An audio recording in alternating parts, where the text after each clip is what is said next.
Hello, welcome to the September 12th, 2023 Club Cubase live stream. My name is Greg Undo and I'm the host of the live stream today. If you have not attended a live stream before, how it works is you can ask questions in the live chat field or simply send questions in advance to clubcubase@steinberg.de. When asking questions, if you could specify which version of Cubase that you're running, whether it's Cubase LE, AI, Elements, Artist, or Pro, that would be helpful. Which version number, so if it's 11 or 12.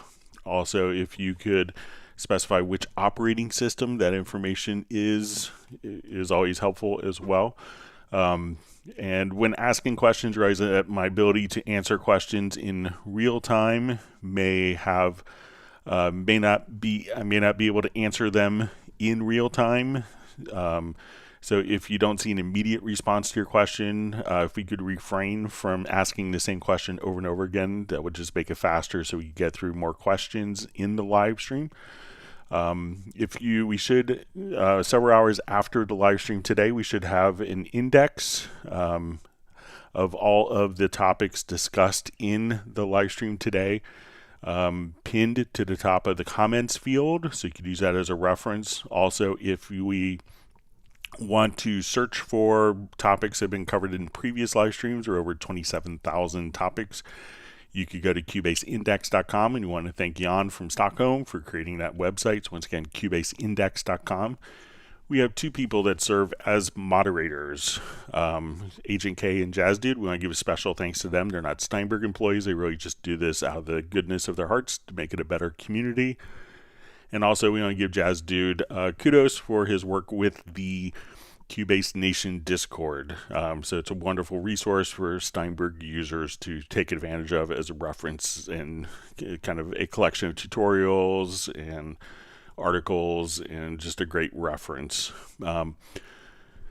So once again, my name is Greg Undo. I work for Yamaha Corporation of America as a product specialist, primarily focusing on Steinberg products. I'm in the United States, in just outside of Washington, D.C. area in Alexandria, Virginia. If you are watching the live stream live, please feel free to introduce yourself and tell us where you're from. It's always fascinating to see where people are from. I know that we didn't have the live streams last week. My wife had surgery. She had a very successful surgery for nerve decompression. So she had the surgery on Thursday and was home Friday afternoon, early evening.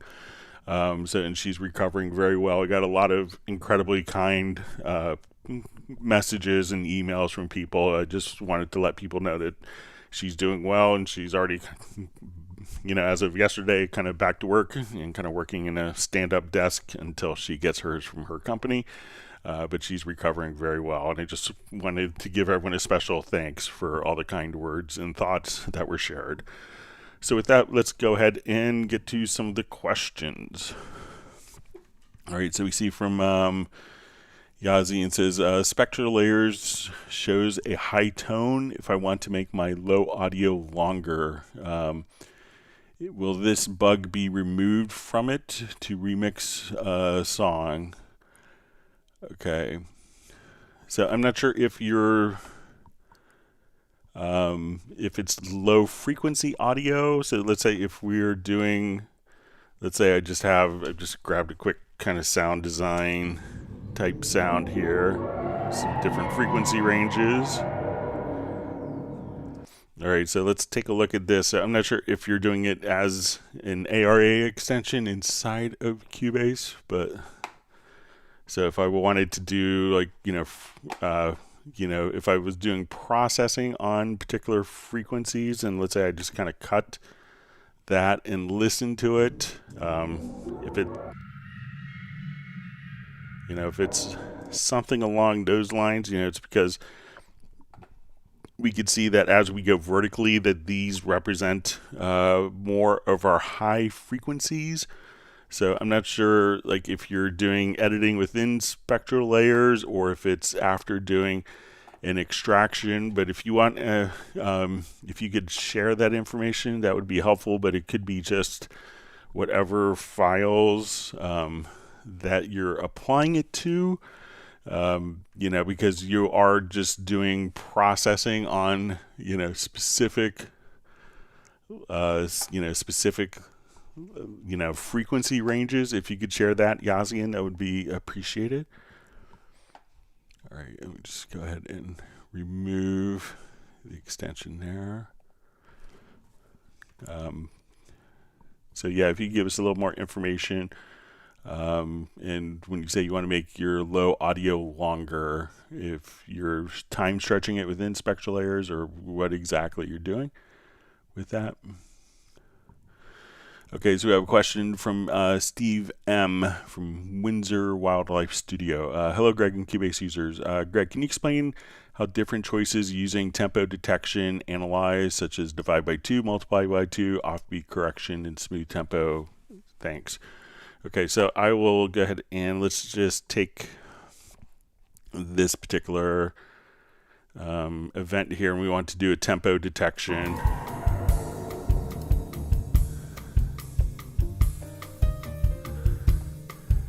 Okay, so if we turn on our metronome now, there's no real correlation between the click and the musical material. So we'll go to our project and let's go to our tempo detection. All right, so we'll do a quick analysis. So after we select the event, we'll have these different choices. So let's say, like right now, it detected the tempo and it's on the upbeat. So this is when, if I wanted to correct that so that instead of it being on the upbeat, I could do an offbeat correction. So now, so if you get a tempo map where it's actually kind of just, so if I do offbeat correction, so if it does an analysis like that, you may just do an offbeat correction. And then we could say if it's actually to the point where, you feel as if it's like, came up with the tempo at half speed, you may want to multiply by 2. So let's say if I come here,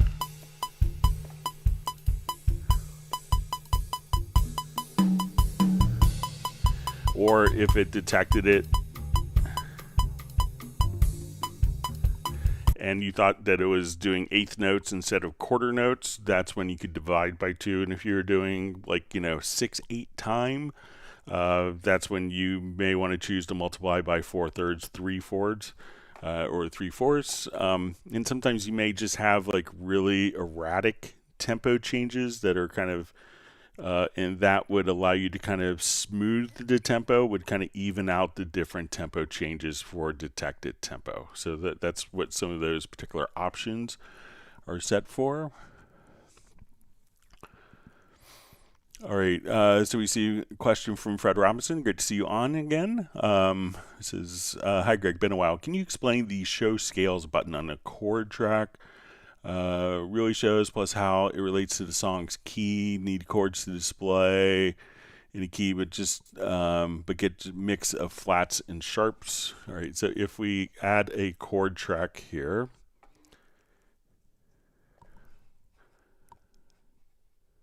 and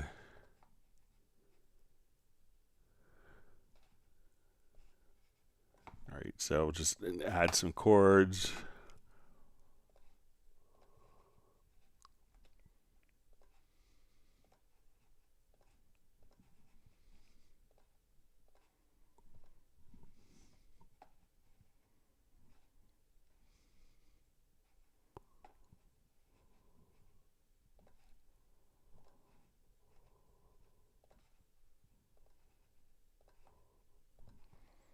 Okay, so when you put these chords in, so if we look at this, we can say, okay, it's probably going to be the key of F major. So when we come over here, we could, see the scale. So if you don't see the particular scale here, you could just click on this icon and that would show the scale. So as we do this, but sometimes, let's say for instance, if you get a particular, so let's say if you get something like an A sharp instead of a B flat, at this point we could choose to do enharmonic shifts. So if we say, okay, I want that to be A sharp. So if you select the particular chord, but often this can be determined. And if we just kind of click directly on the scale here, that we could determine, what the actual scale is going to be. So, with that, if you're getting kind of unexpected sharps or flats that you think, why doesn't it make sense with the scale that's been determined, at that point you could select this and just you'll see from the info line the enharmonic shift, and you could adjust it there. But basically this will be derived from the chords, and there's always going to be interpretation. So we can say, oh, is this F major, or is it really D minor starting on the third? So we could sometimes chords and scales could be determined and interpreted in different ways for keys for particular songs.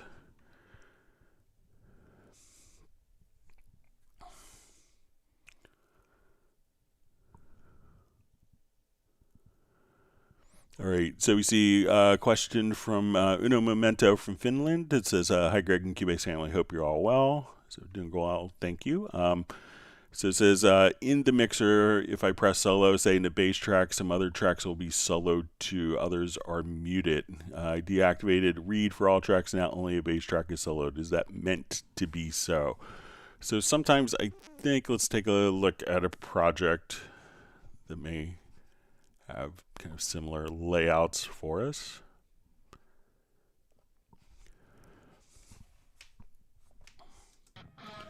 All right, so let's say we want to take our bass track here. So when I solo this track, all others are muted.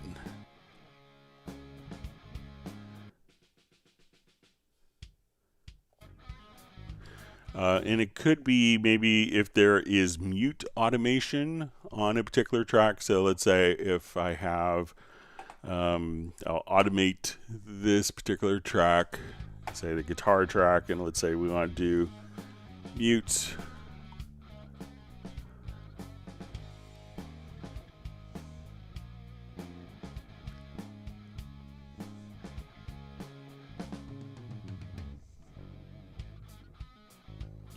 All right, so let's say we have that track muted now. So let's say as we're playing back and I solo.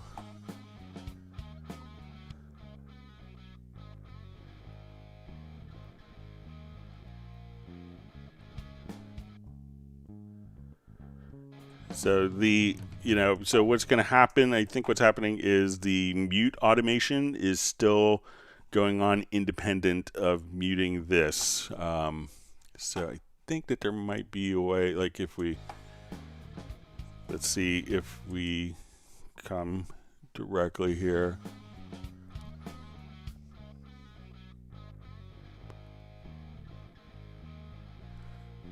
So I'm just,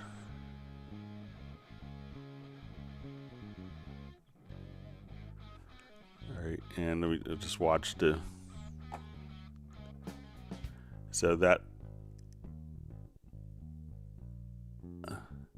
so as we do before, and I think if we hold down,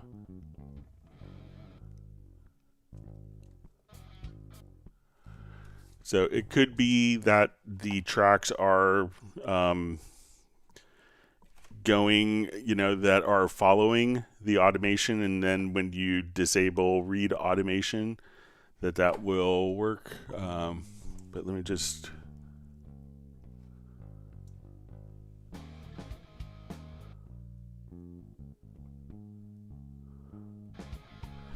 and I think if we come over here, let's just think in the mixer.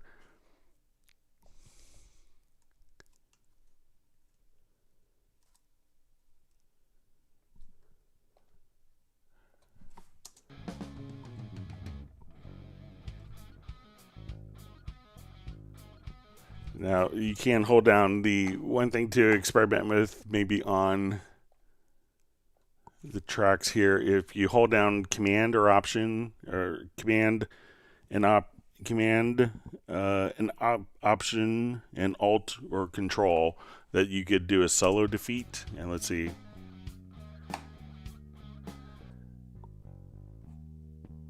And we'll just come back here.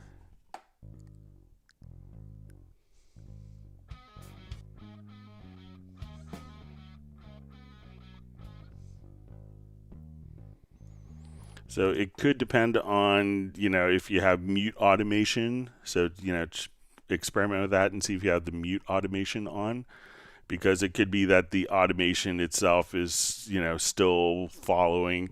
And then when you hit solo, that is going to solo at that time. But if there's mute automation turning on or off, that will still occur, I think.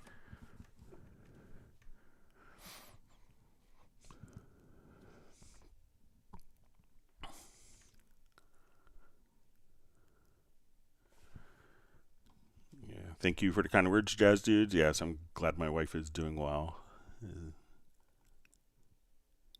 I got my son a very expensive Lego set, thinking it would occupy him for the weekend, and he did 2,083 pieces of a Concord in one day. All right, wonderful to see Stefan from Sweden. All right, so we have a question from Filter Freak. Hey, Greg, how's it going? Do you know where I can find... sorry, that's a different question. My chat field just jumped.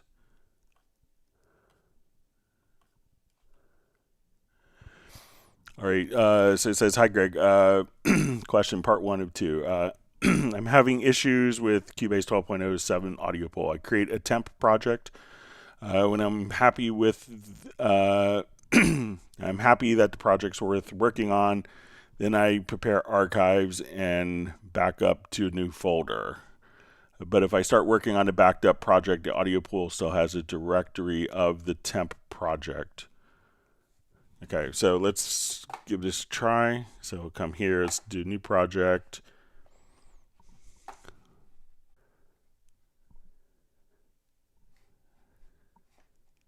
Let's get to projects here, documents. We'll do new folder, and we'll call it Filter Freak.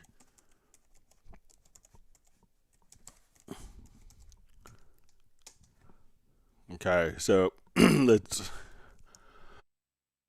add some files to this.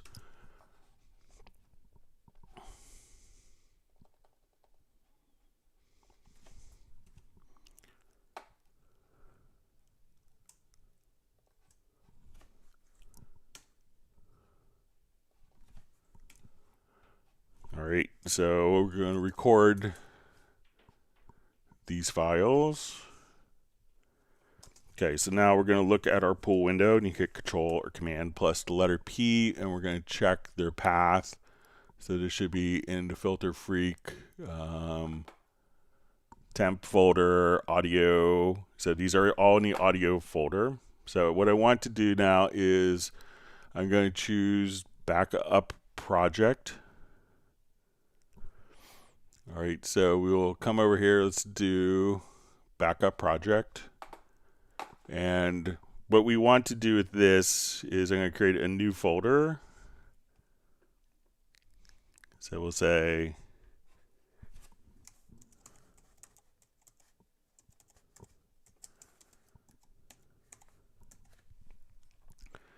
okay, so we're going to click on create, we're going to hit open, and what I want to do is maybe we're going to give this a name.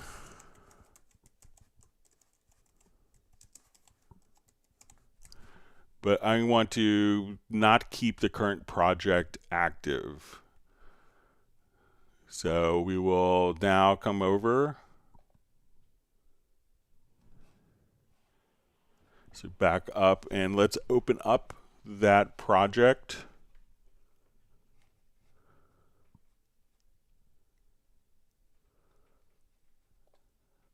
All right, so we see our backup. All right, so we see that we're now in our backup. I'm going to, and if we go to look at our pool window, that we see that we are in the backup folder. And I'm going to record a new audio track.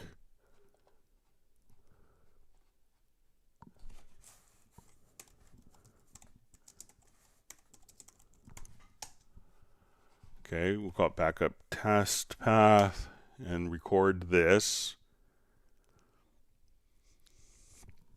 All right, now we'll go to our pool window. And we'll see that all those files there are going into the same backup folder. So make sure that you, once you do the temp folder, that you close the project and that you open the backup, and then all of the files should be carried over for you. So if you, when you go to the backup project, make sure that once you create your new folder, and try just to uncheck keep the current project active, because otherwise you're in the original folder. So make sure that you actually physically open up the backup project, and then as you can see, all of the paths will be identical. So as this is our backup. So we see documents, projects, filter freak backup, and the new audio file that we recorded is going directly to the same path. So let me know if that makes sense. So it could be that you're just leaving the original project open, and then as you record, it's going to go into that project folder. All right, wonderful to see Jan from Stockholm. It's great to be back as well. I missed doing the live streams last week. All right, wonderful to see Michael Teams on live streams. All right, and we have DJ FK just sending greetings from Germany. So thank you so much.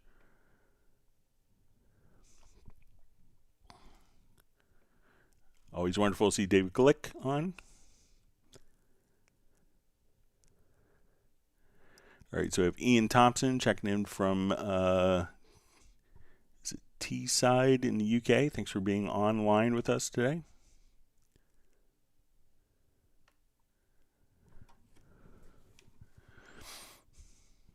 We see Michael Teams, so I was looking forward to his virtual ice cream distribution. All right, so Sean Crowley asks, Toronto here, is there a way to overlap the MIDI editor with the wave editor, trying to match up MIDI and wave files? So, they're two separate editors, and, but, if you do it on the project window, we'll show you a trick that might help, like on the project window.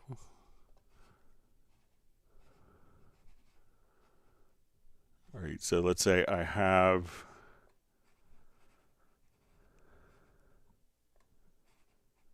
like this file, and I'll just, all right, so let's say I have my MIDI data. So if you come over here, if you hit Control, Shift, or Command or Control plus Shift plus the letter I, you could get the MIDI editor, the in-place editor, and this would allow you to, zoom in and kind of do your MIDI editing. But, but the separate, sample editor and MIDI editor, they don't really overlap with each other because they're kind of two separate entities, so it's like, maybe overlapping fire and water. I know it's a bad analogy, but you can...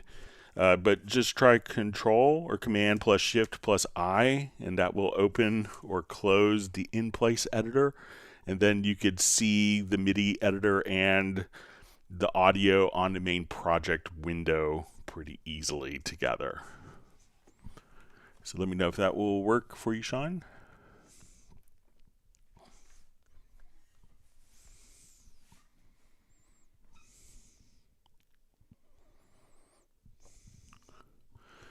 All right, so we see from Laziest Keys, his question is, hi, if I sample a hardware synthesizer or VSTI, is there an easy way to automatically slice this long audio into the individual sampled notes and export them with the correct pitch in the file name? So a lot of times, if you have, let's say if I take, let's say these were samples here, and I will quickly, we'll just say if we have these as one long audio file, so let's say if we just come and we'll just bounce selection quickly here. So let's say these were all individual notes. So what you could do, so if you have all the different notes that are laid out for you, you could go to your project, go to audio menu, to advanced, and then there's a detect silence function. So once you do that, at that point you could say, okay, let's just process, and that will break apart and cut all the silences based on thresholds that you set. But it's not necessarily going to carry over and do the sample names. If you have a sampler like Halion, if you wanted to sample in, you could capture the MIDI note itself in Halion. I may have a quick project that we could open up.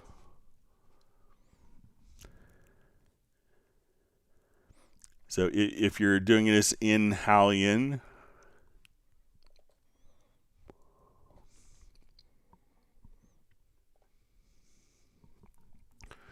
you could do this. Now, what a lot of people end up doing is having audio tracks or having MIDI tracks with the name of the particular, and have a different track for each note number, and maybe a different track for different note numbers at different velocities. But let's say if we have, I wanted to sample this particular this sound from a VSTI. If you're doing it inside of Halion, we could just simply open up we'll come over here. I haven't done this in Halion 7, but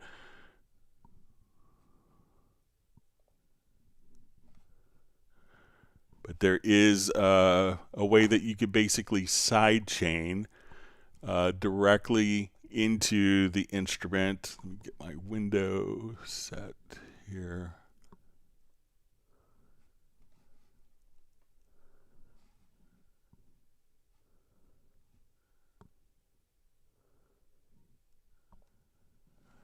So let's say we want to do a sampler, recorder, and editor. So at this point, once we sidechain, I could just say we're going to take our input source, and we could do our sample mode, do auto next. We want to capture the MIDI note on and capture the MIDI note off. And as we would play back a particular sound, that we could just sample directly in this way. So if you want it to be completely automated, is set up a project where each note would play back, and once you make the project one time, so let me just come over here real quick. We'll just say put this into your chord. So if we're doing it in Halion, all right, and then I could go to the next note.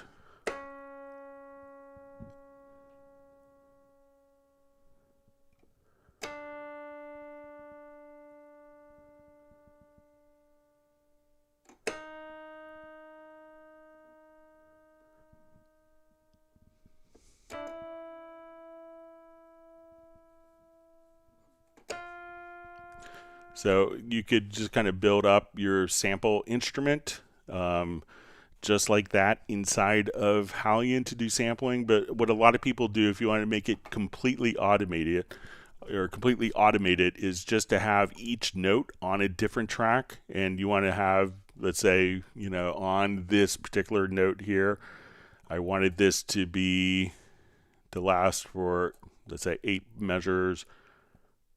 And I wanted this note to be a C1 note.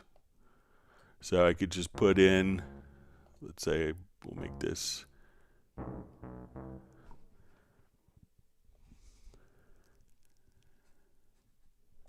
right, and Then we could give it a blank time and say, okay, I want it to come here. And, you know, even if we wanted to put it on different tracks, so we could say that this would be C1. All right, and I'll just duplicate this track, and we want this to be C#1. And change the pitch here.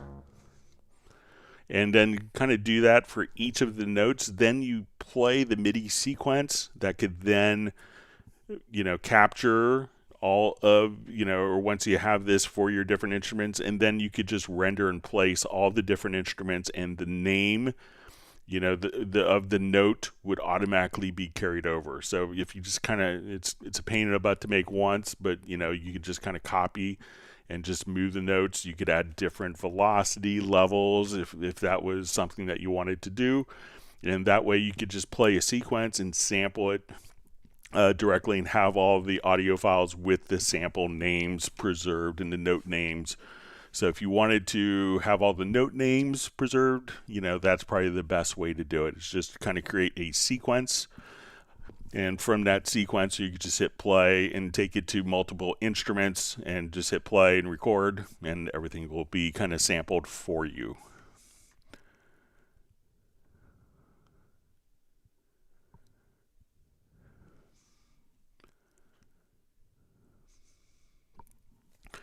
All right, so we have a question from John Hinchy.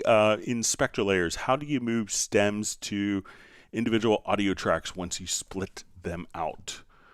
Okay, so we'll come over and we'll show you how to do that. So let's just do a new project.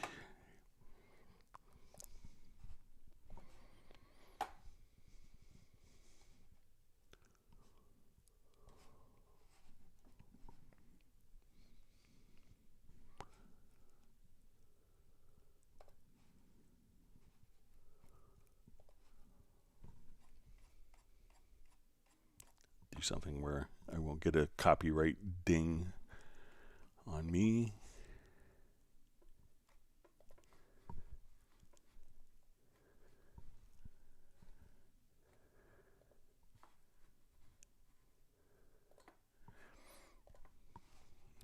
All right, so we have our file here. I'm going to split it out using Spectral layers.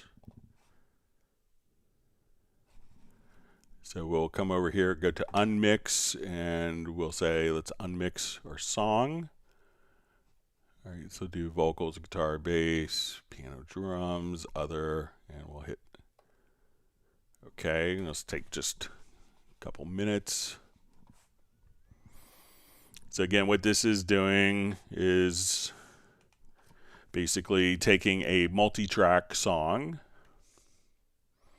and it's going to split it up into the different instruments, and this is part of Spectral layers. If you have Spectral layers 1 that comes with that comes directly with Cubase, then you could do vocals. If you have Spectral layers Pro, you could do other instruments as well.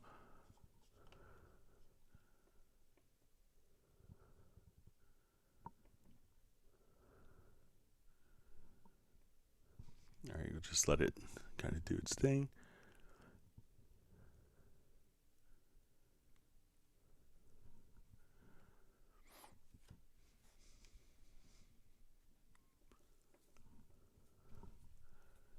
All right, just about 40%.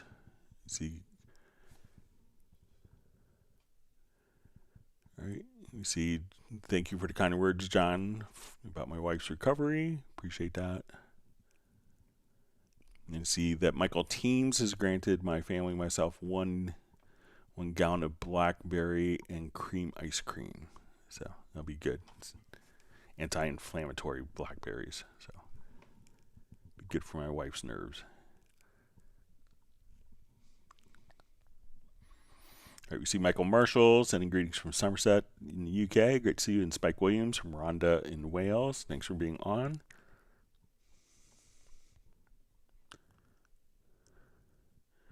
Always wonderful to see Mark Rabin from Montana. We see Soren checking in from Sweden. Thanks for being online today.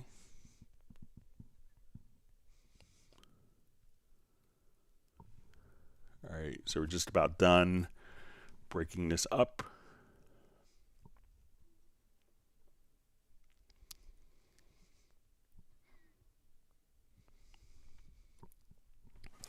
All right, so once this is broken up, it's going to create layers, hence spectral layers.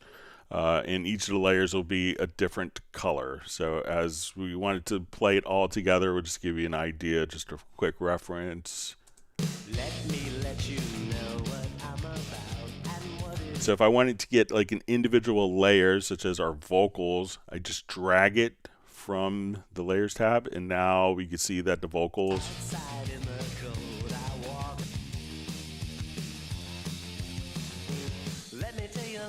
about me.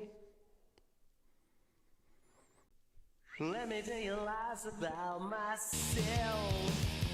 So if you want to just take the layer and then just grab it and drag it to the project window, and now we could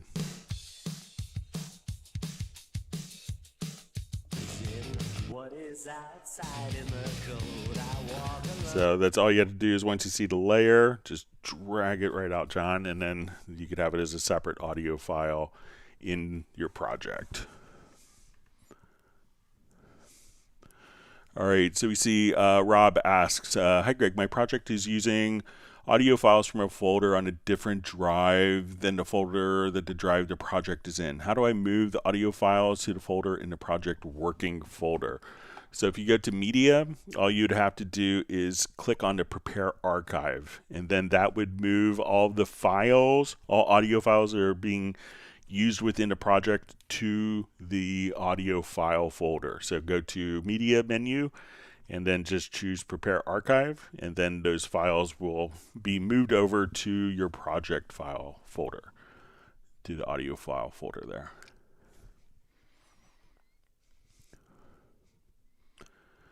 All right, so we have ZG just sending greetings from Jakarta. Thanks for joining. It was wonderful to see Harry Olive on.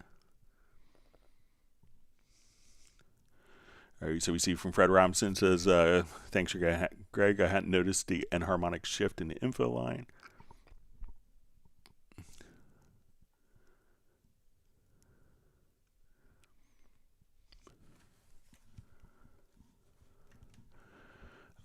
So we see from Mark Isper. Hey, how's it going? Do you know where I could find some recommendations for studio monitors under $400 per pair? Atom i7s or IV KRKs or Swiss Sonic from Tillman. Check out, one, a good solid choice is also, the Yamaha HS5s. The HS7s will give you a little more bass, but, the Yamaha HS5s are incredibly popular as well. So, and I think, you can get great results with any of the speakers, and I think it's really, often about, just getting very comfortable and used to how the speakers sound in your room, and it just takes time to do that. So there's a lot of great choices, unlike 30 years ago when, you had like 3 or 4 choices for monitors. But I think you'll get great results with any of those, and, sometimes it's good to listen to them in person if you have the option to go to a music store and listen to them. But they may not appreciate it if you then buy, go to the store and listen to them and buy it through Thomann. So consider that if you go to a store. But, check out the Yamaha HS5s. It'll be great selections. Great choice for you.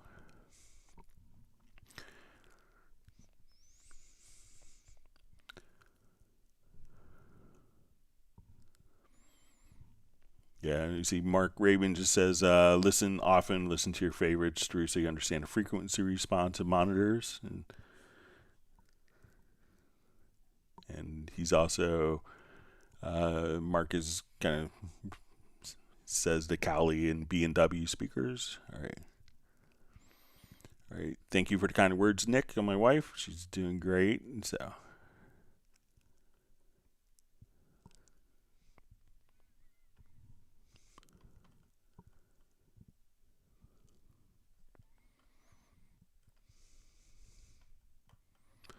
my chat field just jumped on me. Let me just find my spot.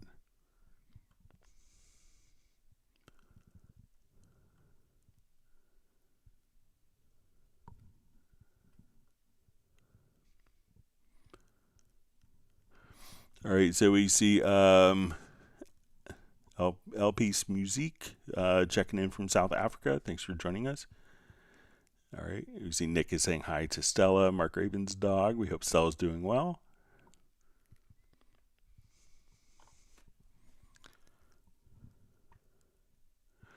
All right, so we see, hi Greg, could you please give me more info on how to stop my ASIO peak guard from constantly peaking and turning red? I activated Steinberg power scheme, but it's still acting weird. There's a couple, there's a number of things that could have an impact on your, the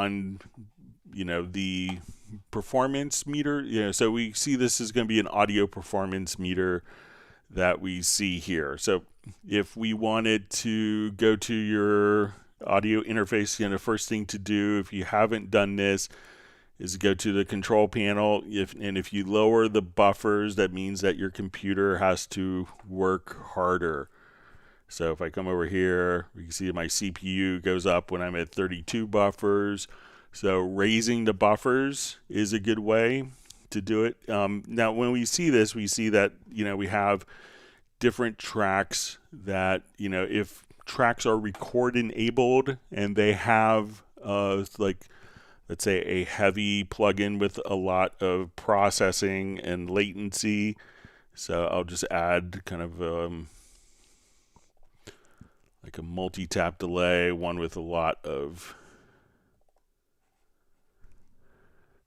So we can see that the ASIO guard is increased with this plugin because that is on a track that's record enabled. So we have we can think of this as your disc meter. So we see our peak here, but it could be like your ASIO guard. So if you have tracks that are record enabled, as soon as I for instance, take that plugin off, we can see that that is going to go down in our ASIO guard, because if a track is record enabled, then it'll show up under the ASIO guard meter. So we can think of this as kind of like tracks that may have to do prefetching to kind of, get all the data in time with heavy plugins on them, and tracks that are not record enabled to do that. So, it could also be, something that causes it that a lot of people don't think of, USB power. If your computer system is, if you have just 3 or 4 MIDI controllers, a MIDI controller, an audio interface, your mouse, a couple control surfaces, and they're on the MIDI bus, it could be that your MIDI bus doesn't have enough power, and that could cause CPU problems. Sometimes just, I've seen people that had problems for a long time, just got a USB hub that had more power, and, all their problems mysteriously went away. I think even Lawrence Koch from Rhode Island, who's on the live streams, I think he had he was having kind of, persistent problems in CPU, and I think he had a little mono, or just a little controller, like a simple USB controller, and he removed that, and then everything kind of worked well, from what I remember of him telling us. So it could be USB bus power. So try disconnecting things to the USB power and see if that is working. And if you have the ability on your motherboard, if you're running Windows, to make sure that you don't go into any energy saving mode on your USB ports, that will also help. So give those things a try.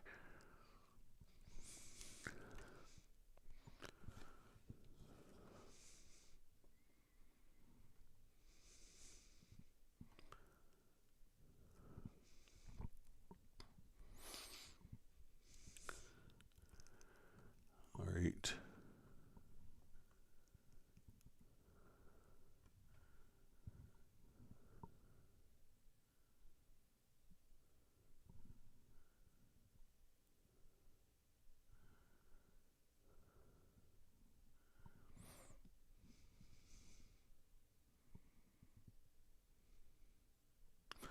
All right, so we see from Laziest Keys says, one more please, Greg. If I have a track with many audio events, is there a simple way I can split that track so that each single event gets put onto an independent track, keeping time position? Okay, so I think we could do this. I think we could do this with a macro.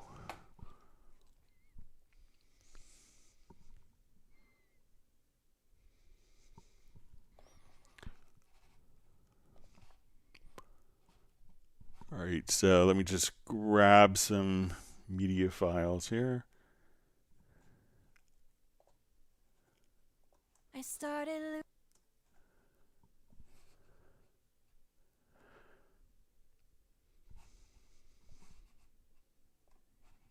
Okay, so let's say these are all on one track, and I'll just go ahead and separate them just a little bit so we could see it. Okay, so let's say these are all on different tracks. All right, so we have 8 tracks. I'm going to add 7 blank audio tracks.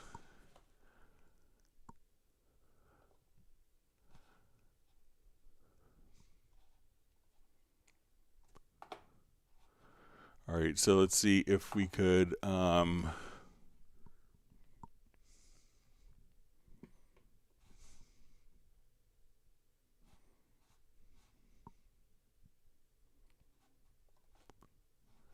for this I'm going to enable use video files edit mode, because then when I select an event, the cursor will move there. And let's see if we can just do it with the project logical editor.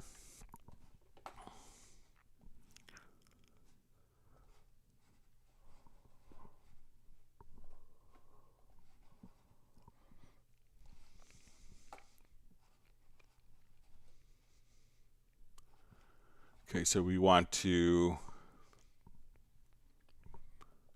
select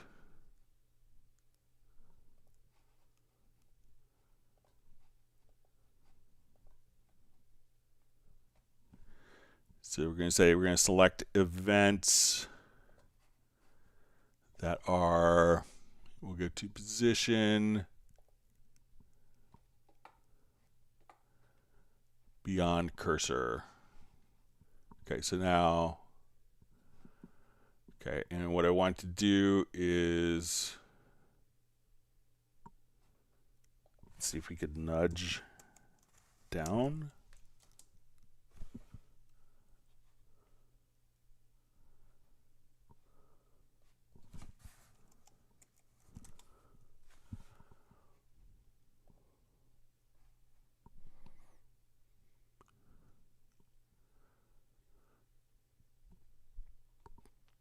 Okay, so let's see if we, all right, so I'm going to select this event, and we're going to select all the events beyond that cursor position and nudge down. And now we want to navigate right.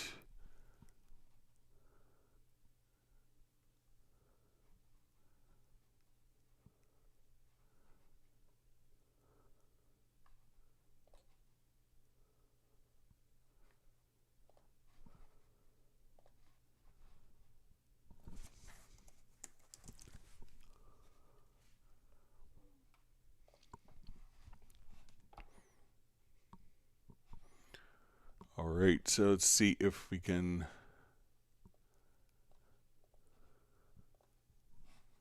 All right, so I'm going to select that event. Then you could just run that particular logical editor preset. So again, make sure that you have the transport, use video files event, select the second event, and then, so we want to choose select events that are beyond the cursor, and then we want to nudge those events down to the previous track. So we're going to have these tracks created, and then we're going to navigate right twice, which will take us to the beginning of the next event. So once I have that done, we could just go like that and create a project logical editor.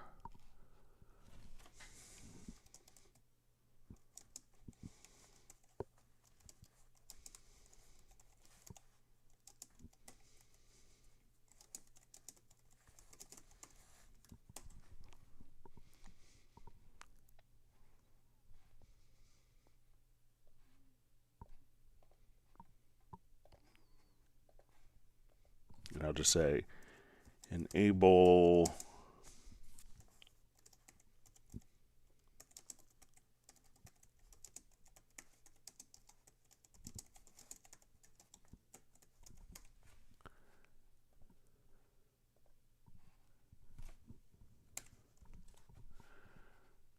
So again, just kind of come over here, and you could do that with, and this way you could just kind of hit that particular button one time, and that will just move everything down one track at a time like that. So let me know if that will work for you.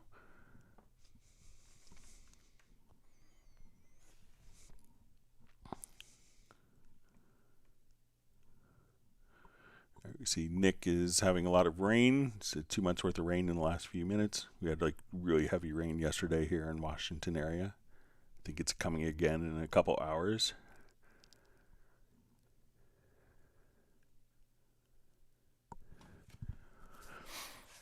All right, so we see question from Oblique Beats. Hello, is it possible to import WAV and MP3 files directly from the media loops and samples? So yeah, all you have to do, so let's say if we go to your media loops, you know, so if we're here, we'll just go home. And what you could do is just go to your file browser, and wherever you have audio files here, you could just say, okay, I want to go to this audio file. You could double click and see whatever you know, whatever audio files that you have. So say I want to go to my documents and projects, and I want to go to this audio folder. So you could just see all of your files right here on the right hand side. When they're generally, we see these like in loops and samples, these are, you know, not going to be like prepackaged kits that have all the metadata that's really set for, you know, all, so that it'll work, you know, with the tempo and work with, you know, the project root key.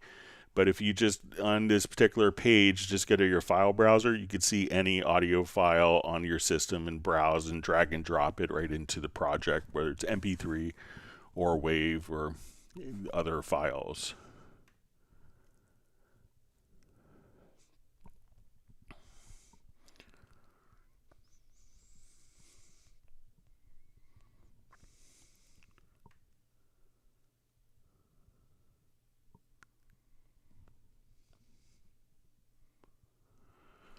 All right, so we see, hi Greg, are you aware of a setting that allows the solo button to dim all other tracks, i.e. solo in front? I know you can do it with the listen button, but would like to use my MCU solo button. So, you know, the solo button is solo, and that's kind of what the Mackie has kind of designated as the solo function. And if you're not familiar with this, so, you know, it could be just a limitation of the Mackie control protocol. You may be able to change it if you kind of used it as a generic remote.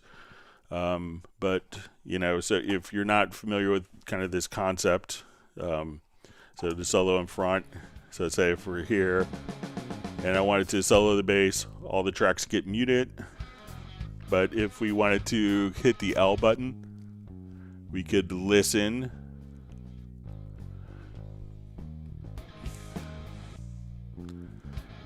So you may be able to, you know, assign a particular, you know, I think within the Mackie control. So if we come over here, let's say we go to our Mackie control setup, you may be able to, you know, not map the solo button. I think it's kind of fixed in the Mackie control protocol.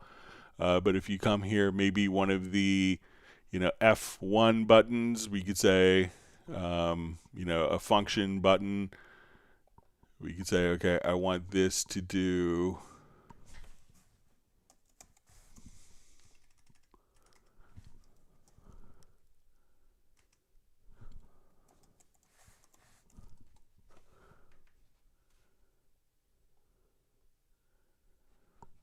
and let's see if we go to, maybe not devices, let's see if we go to mixer, and then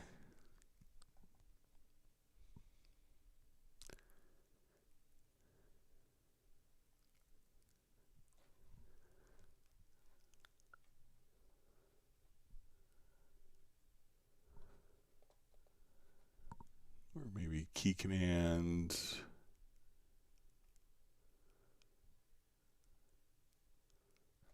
But you may be able to just assign directly from in here.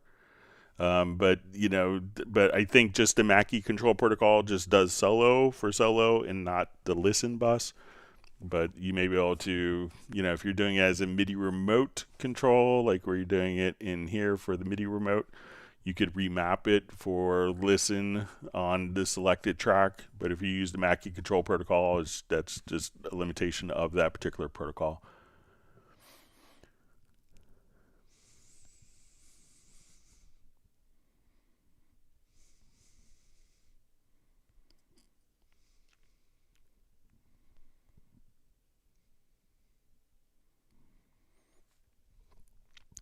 All right, so we see from Best Korean Jesus, can you extract, or I'm sorry, any way to have the MIDI show the chops more clearly? So let's say if we had, we just go, jump to a different project here.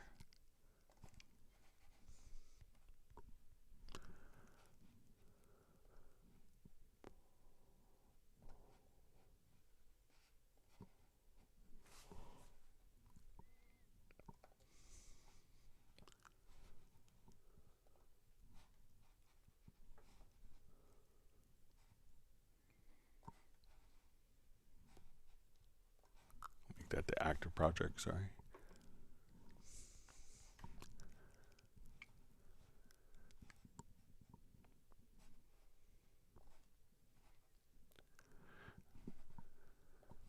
All right, so I'm not sure if it's like if you've split. I just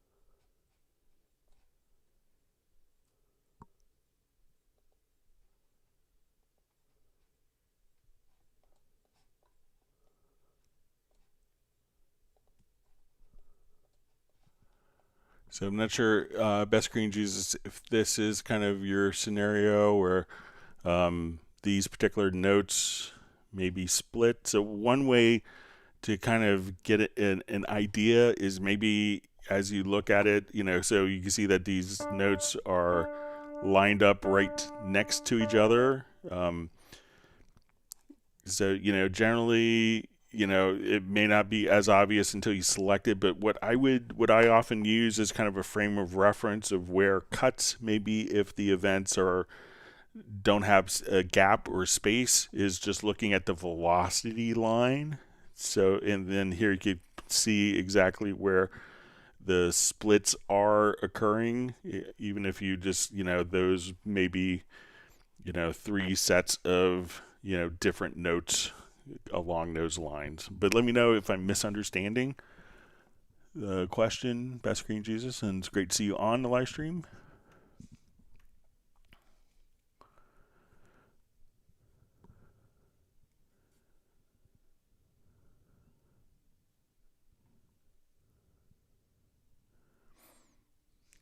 All right, so you see, can you extract only the vocal from an MP3 without EQ? So, just like we showed earlier on John's question, where we extracted the vocal. So again, if this is kind of your active project, you could take the MP3, drop it in. It's going to convert the MP3 to a WAV file so that it can be edited.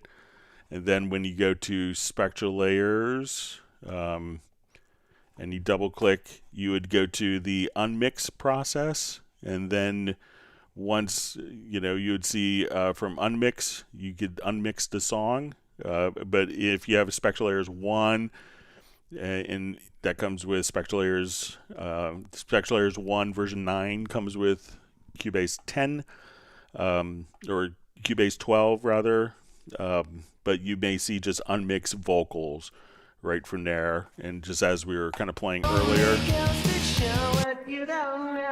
I was telling lies about me. I was telling lies about myself.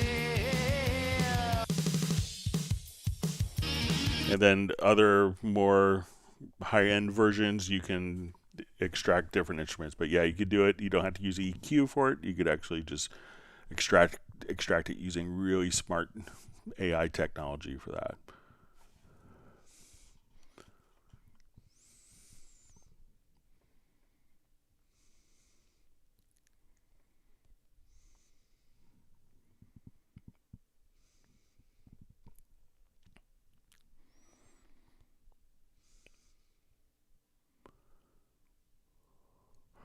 All right, so we have a question.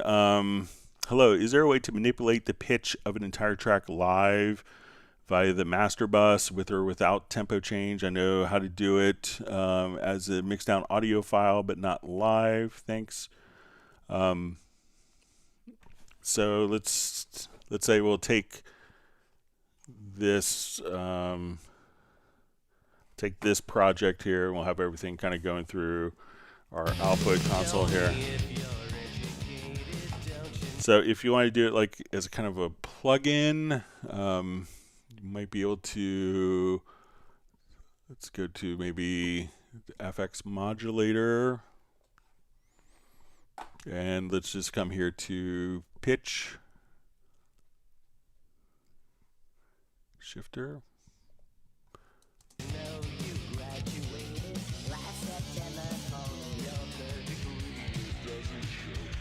And you could automate that if you want to.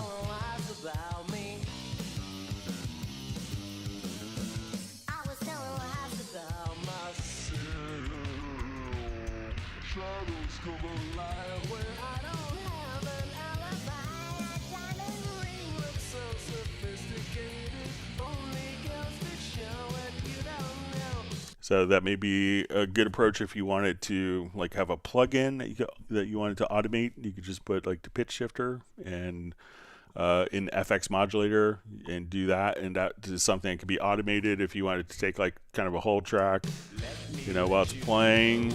It's not through the master section, but you could come over here and if you have just a plain audio file, you could adjust kind of the tuning here, but we're kind of have this set in AR82, but you'll see kind of semitone and fine tuning as options as well if you're not running it through an ARA interface. But if you want to do it in real time from the master bus, consider maybe the FX modulator.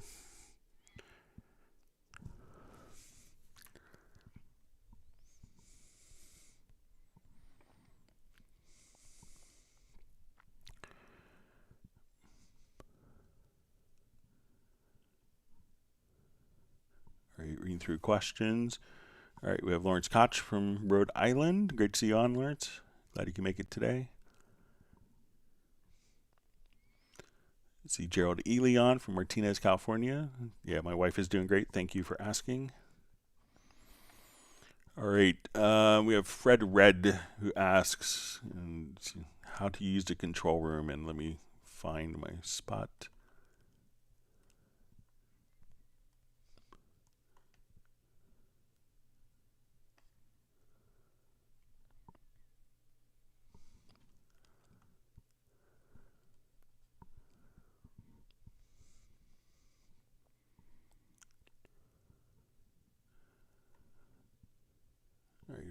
Sorry, my chat field. All right, so we see how to use the control room. All right, so when we have like particular projects, so the control room, we could think of it as a, basically almost like a monitoring stage. So when we are working, many times what happens when people are using powered studio speakers, which is pretty common in our workflow, that people, when they're doing their mixing, may use their master fader kind of as their volume control.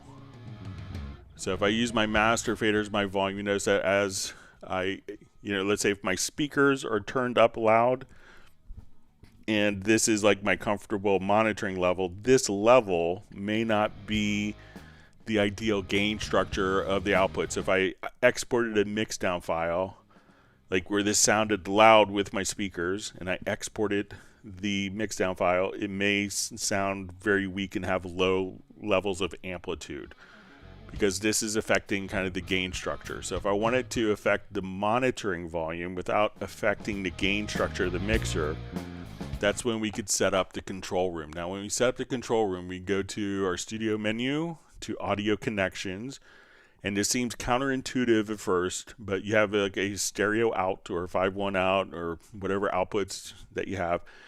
Choose for that to not be connected.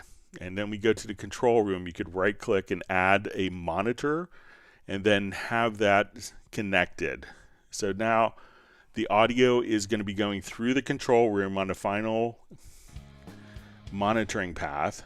So as we come over here, and this would allow us to maintain our gain structure within our master fader, but to come over here. Now, once we have the control room, we could do some cool stuff like, okay, I want to, if I have multiple speakers, I could switch between different speakers, and these speakers could be connected to different outputs on your audio interface. If you want to do down mix presets, so how does this sound in mono?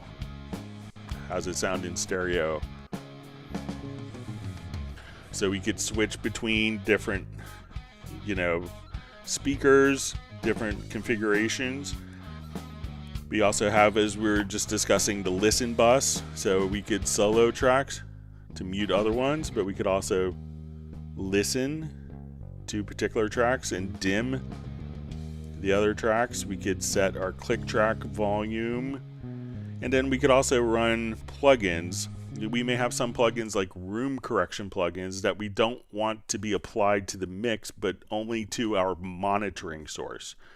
So when we do this, we could now come over here, do, if you have something like Sonar Works, or if you want to see all of your metering, you could come over and just say, okay, let's come and just do, our supervision for metering.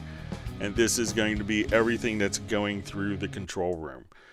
We could also use the control room to set up headphone mixes. So if we're recording a live band, we may want to have, the drummer may want to hear a different mix than the bass player, who wants to hear a different mix than the guitarist or vocalist. So you could just come over there and set up different headphone mixes as well. So all sorts of great creative uses for the control room.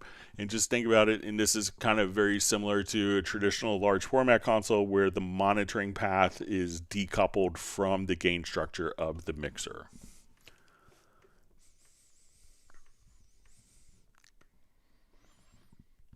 All right.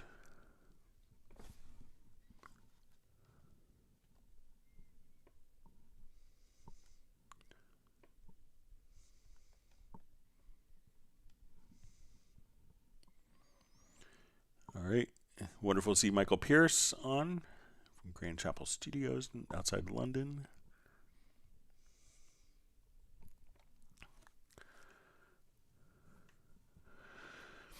All right, so we have a question. Hi, Greg. Is it possible to create a shortcut for the option Reset Warp located in the audio editor? I want to quickly undo quantized audio material. Thank you. Okay, so let's say...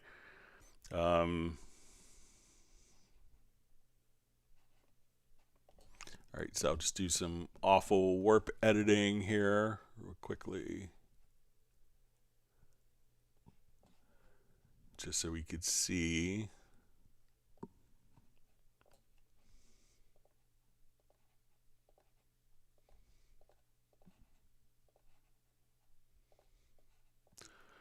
so we move these things all very close together. All right, and I think that there's, if we go to audio, okay.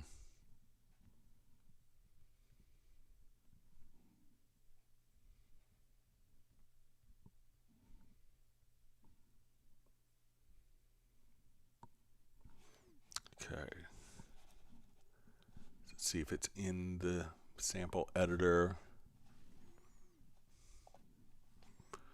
So I think what we want to do is just click on this reset warp changes, and that will take us back.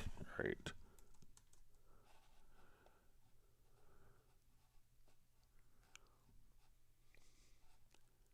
All right, so I'll just do it again, make some awful.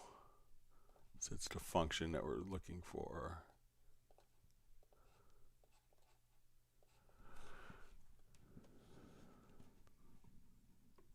Let's see if it's a key command.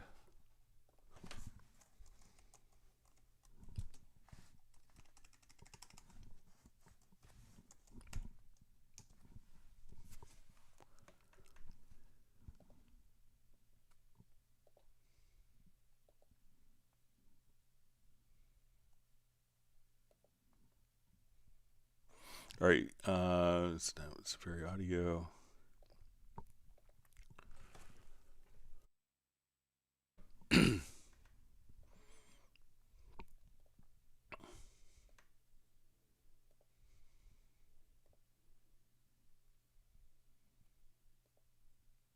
All right, let's see if bypass warping would do it.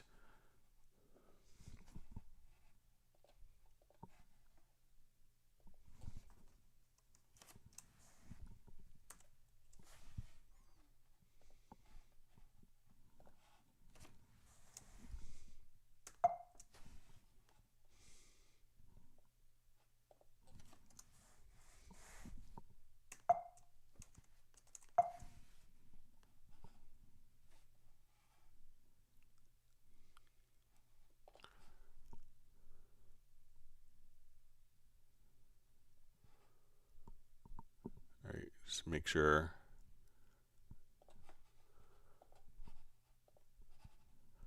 Let me see if I could. I'm just going to make sure the stream is still going on here. Hang on.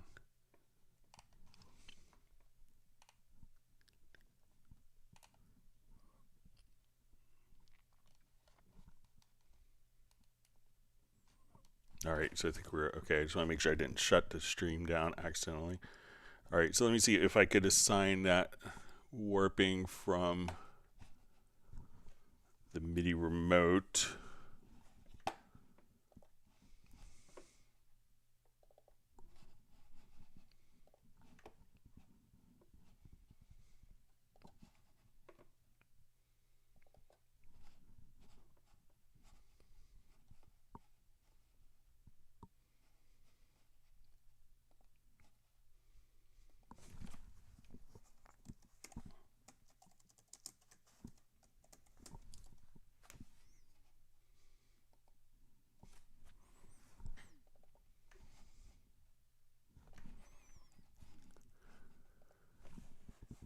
Okay, so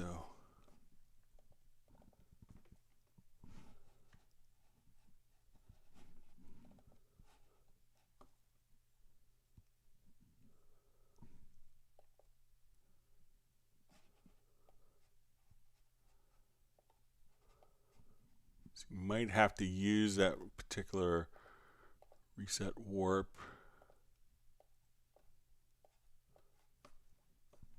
It doesn't look like the bypass. I'll play around with it, but you might just have to click on the reset warp changes. Let me just. Yeah, it doesn't look like it's pick addressable by keyboard shortcut, but I'll bring that to their attention as well. Sorry about that. I'll see if there's any other ways that kind of pop in my head. And if I find something, I'll show it on the next live stream.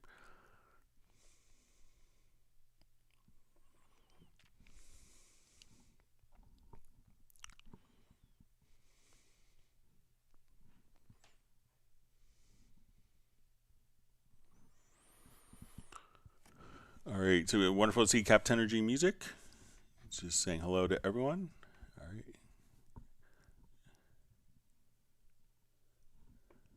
Thank you for the kind words, Michael Pierce. All right.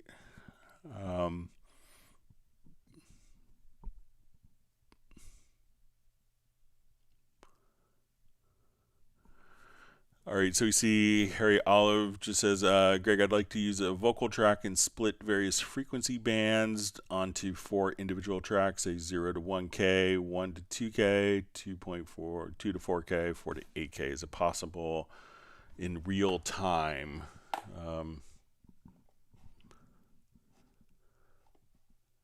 See if we can maybe come up with a workaround. So let's say we want to take our vocal track here. We're going to split up.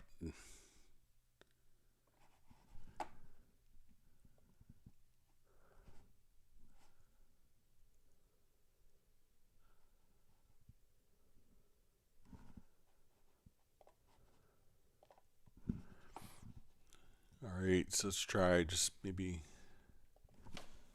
Sometimes you could use just the Imager plugin for stuff like this. So I don't think it's going to be able to split it in real time.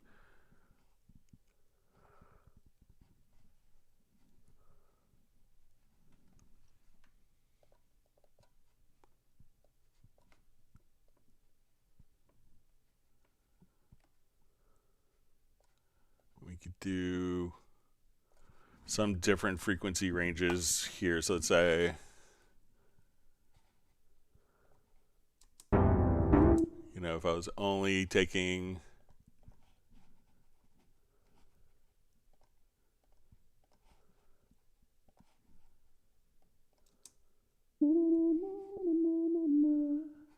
and then if I wanted to just and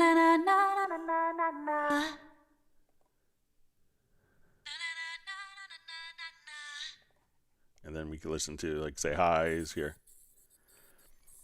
So, I mean, you could render, I don't know a way to split this out to different tracks other than, you know, coming here and we'll just do like a render in place. I mean, if you split it out to 4 different tracks in real time, I guess so say if we go to our render settings and we say, okay, we want to do our channel settings, we could render and then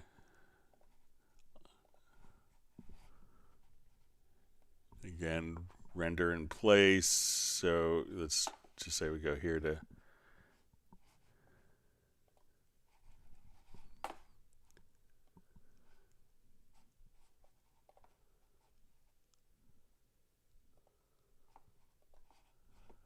so I think you'd have to break it down if you wanted to isolate the frequencies.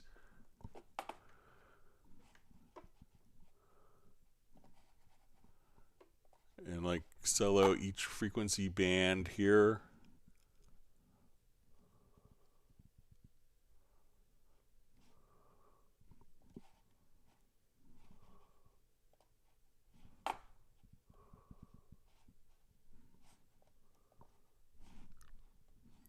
If I did this and didn't make any mistakes, we could hear kind of the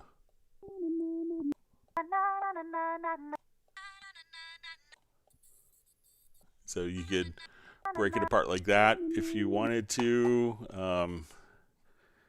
But I don't think that I don't know any of the built-in plugins that would automatically split it into 4 separate tracks based on frequency. But let me know if, you know, if doing it offline is maybe a workable thing for you.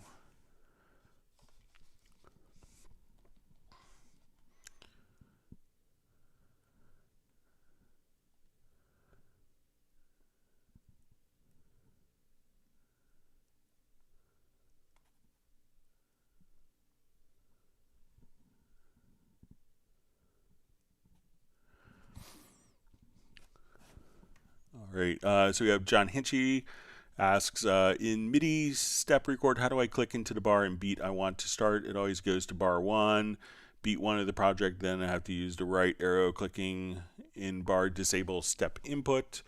All right, so let's say I want to put, let's say my cursor position right now is at measure 1, and I wanted to do step input here on this, we'll say starting at measure 4. So if you just double click,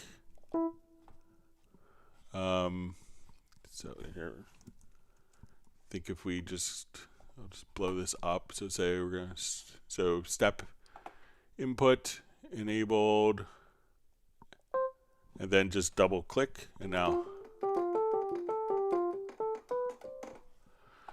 so where you see kind of the, so we'll just come over here, say our song position is at measure 1, you double click on this event, so I want to start at measure 5, so just double click, we see the blue line, and I want to start here, just click.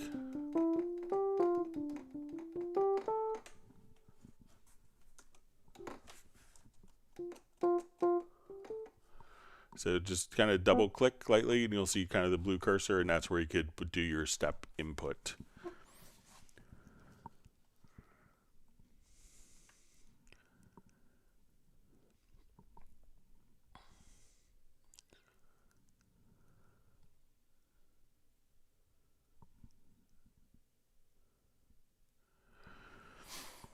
All right, so we see from question from Learn with Steven. Hi Greg, Cubase 10.5 AI. I was tracking live bass to my MIDI drums in Groove Agent. After compression and reverb stock, the bass wave was out of sync with drums. Settings problem. All right, so one of the things it could be, like if you are going to actually track and you have those particular plugins on the input stage, I would try to, come over, so depending on the plugins that you are using, and depending on your compression and reverb, that those plugins as you're playing may impose latency. So make sure that when you're tracking that you, probably choose to record it dry without plugins, and to see if that's, because the plugins themselves, when running in real time, could cause latency with that. And another quick way of doing it, if you go to the lower left-hand corner of the project window on the transport bar, you'll see this thing that says constrained delay compensation. And that will bypass plugins that are causing latency. So sometimes people will record a track with plugins that are causing latency, and they will kind of automatically, as they play, adjust for the latency. And then when you play back, you don't have the latency. The latency is on the real-time MIDI or the real-time audio input as you're recording the bass. So try to record it dry and then add the plugins. And a quick way to do that without having to remove all the plugins or bypassing them is, enable the constrained delay compensation, and that will go through and bypass plugins that are causing latency for you, and you could just simply turn that off. So you could turn that on when you're recording and then play back, and the plugins will automatically be delay compensated, but it can't look ahead in real time. It's like a silly physics real-time space continuum thing or something. All right.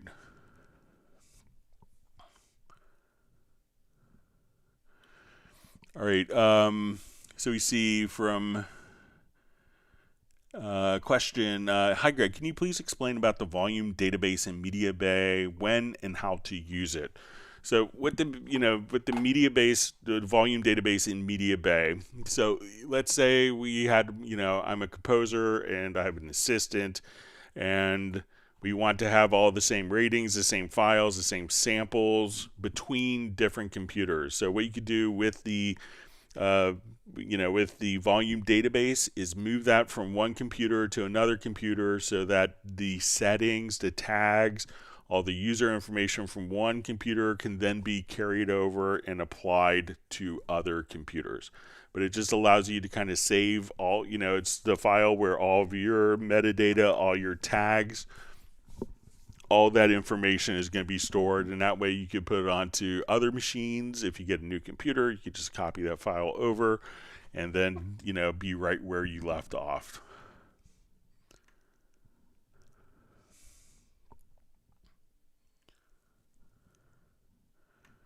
So you see Lawrence Koch was saying it was the pallet gear device, now called Monogram, that was causing his USB power problems. So thanks for the verification, Lawrence. Glad you got that figured out. All right, wonderful to see Steve Leeds checking in from San Francisco Bay Area. Glad you can make it today.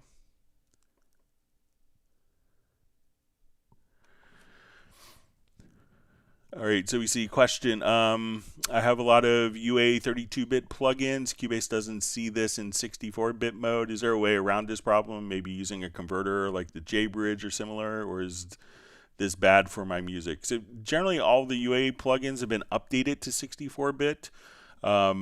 So they, as far as I know, they're all working in 64-bit. So maybe if you install the latest versions, if they're not showing up in your Cubase and you're running like a Mac M1 processor and you're running natively with under Apple Silicon, then the VST2 plugins don't work under Apple Silicon. UA has made the native versions VST3, and if you're running on Apple Silicon, then you would just need to you need to you run the native versions or reach out to UA and see if what their timelines are for getting the powered plugins to work as VST3. But all the plugins are 64-bit, so if it's a 32-bit versus 64-bit thing, then you should be able to just reinstall the latest UA software and have it work as 64-bit.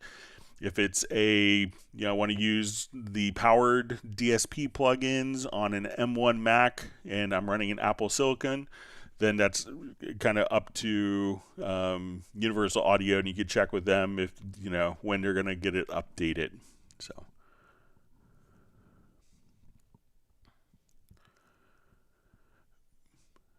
But they should be working as 32-bit plugins. And if for some reason your operating system is limited, you could get a utility called JBridge on Windows. I think it may be on Mac OS as well. And you could try that.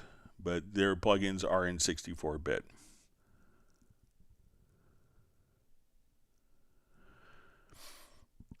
All right, so we have a question. I made a recording, and after I saved it, when I played it again, the instruments sounded like they were out of tune. So if it's an audio recording, there's a good chance if it's out of tune and it's kind of like a half step off, but not quite a half step off. It could be that you need to go to your project menu, go to project setup, and it's probably a sample rate issue.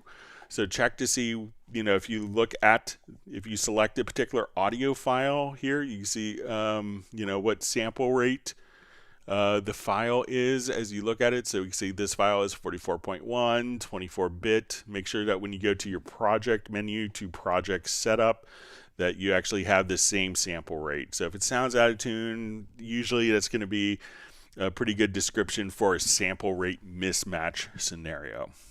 So. All right, so he said, Michael Pierce says that is a neat project logical editor trick. So glad that one worked. Saved it as a preset. So.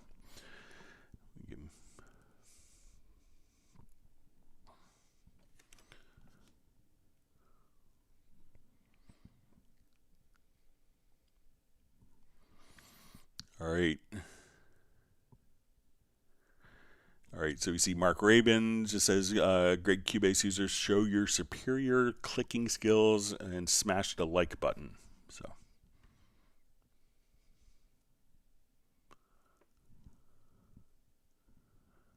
All right, wonderful to see Asa Amadeus on the live stream.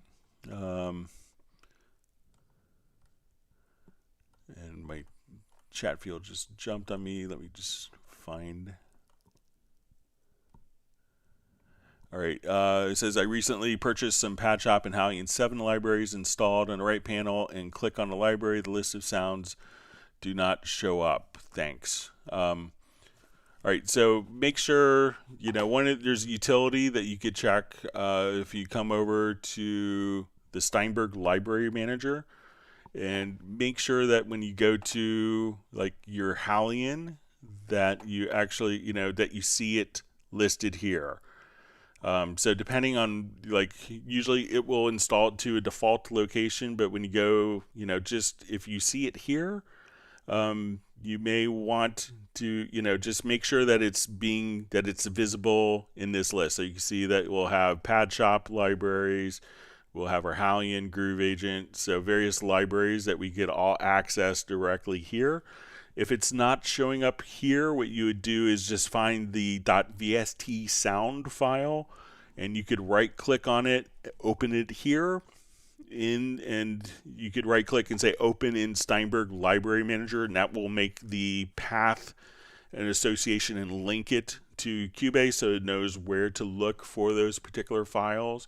So make sure you do that. So often doing the installation does that for you, but if you know where the .vst sound files are, if they weren't moved into like your typical VST sound folder by default, just double click and right click, and then you should be able to, like, once you go to your media, come over here and say, okay, I want to go to my VST instrument, I want to go to Pad Shop, and then you can see all the different Pad Shop libraries. Or if we go to Hallian 7, you can see all your different Hallian 7 libraries visible directly there.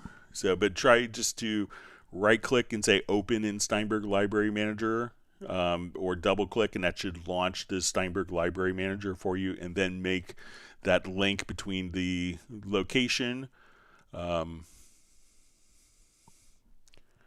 the file. Okay, I see just kind of another point from Ace says, I can see them in Media Bay, but the individual sounds don't show up on right panel area when I click on the library icons. What might be the fix? Now, something that you could check is, let's say I just come here and I say a Chord DP, and I have just some text typed up in this field here.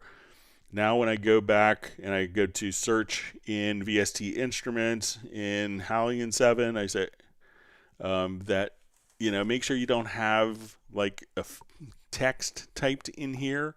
So one of the things you could do is just actually to, reset the particular filters here. So you could just say, okay, I just want to, clear the filters. So make sure there's no text typed in here, because you could be, okay, I'm looking for, reverb from a previous search, and now I'm not seeing, reverb patches here. So just click on a little X to the right, and that will clear the field.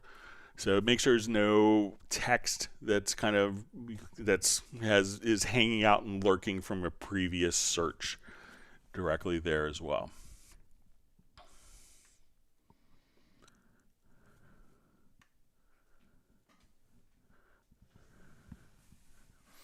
All right, so we have Mars Needs Max saying hello to everyone. Thanks for joining us today.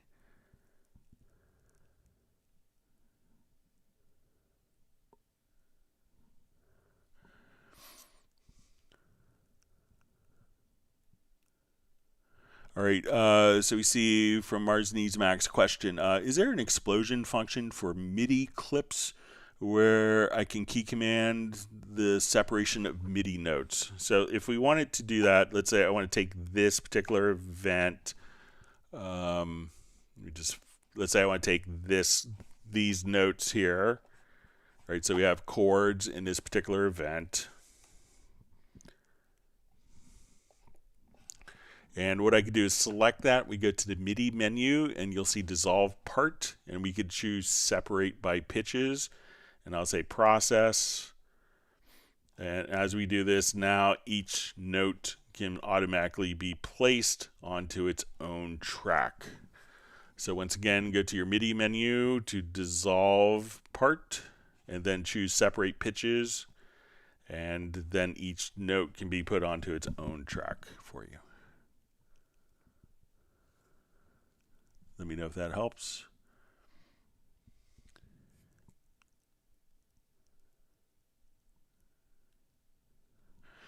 All right, wonderful to see Dwight Cunningham checking in from Bahamas. Says, Greg, can you explain the hardware setup to Cubase, i.e. compressor or reverb? All right, so what you need to do if you want to integrate like a hardware compressor or a hardware reverb is we need to get it to be able to communicate with Cubase. We're going to do that via your audio interface. You're going to need an audio interface with kind of extra ins and outs. So what you do is go to your audio connections, and let's go to our external effects.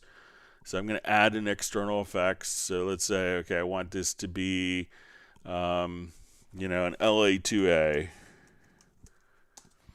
All right, and what I'm going to do now is once we have that particular unit defined, we could choose whether we want it to be mono or stereo. We're going to say, you know, my cable from my audio interface is connected to my LA2A through this output, and the signal from the LA2A is going to be connected to this particular input.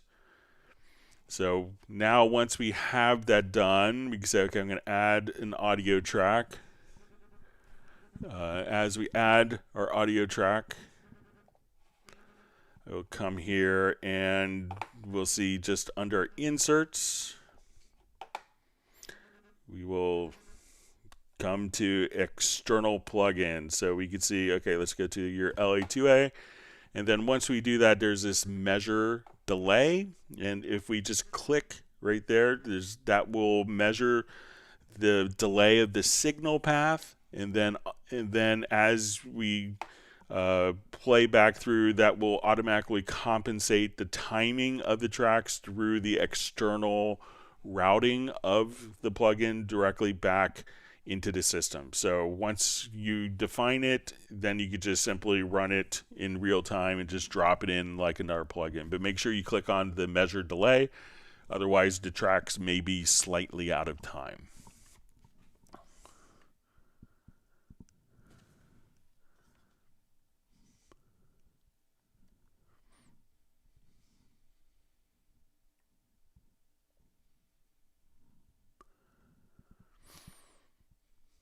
All right, so we see from Mars Needs Max just about the splitting up the MIDI. So does that work with audio clips as well? So audio is going to be handled differently. So because we don't necessarily know what notes are in an audio file, so it's going to be primarily a MIDI function.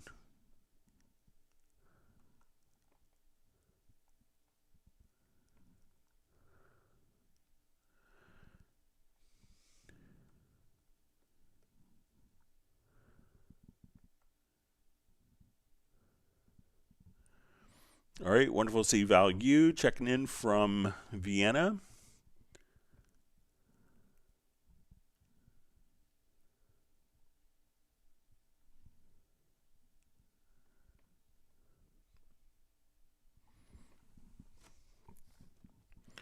All right, so we see from Mars Needs Max, who asks, this is directed to Jazzu, but I may be able to help.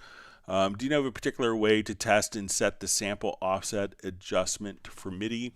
So if you have like a MIDI device that is going to be out of time, and really is that if you're using external MIDI, it's always going to be out of time at some point. And it's just kind of the nature of sending MIDI out of the computer and back in. But if you want it, an easy way to do this would be just to take, if you wanted to figure out what the offset is let's say if we come over to a particular, we add a MIDI track here, and we'll say, okay, it's going to go out to my drum sound or whatever, and we'll drop in. All right, so I'm just going to make this the drum editor. Okay, so we'll just come here, got MIDI, and I'm just going to put in just like quarter notes here, just very easily. Let me just.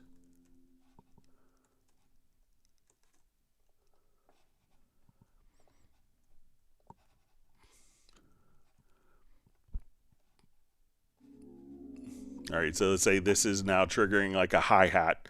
So play the, play the MIDI track, feed it out to your MIDI device, your external MIDI device. Take the output of your external MIDI device and record it as an audio track. And then what you could do is just use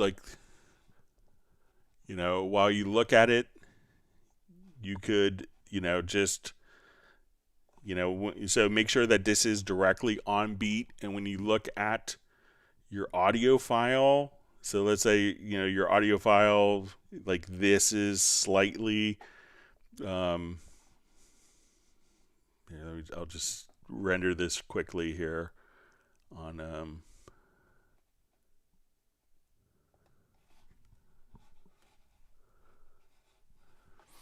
okay, so just to kind of show this.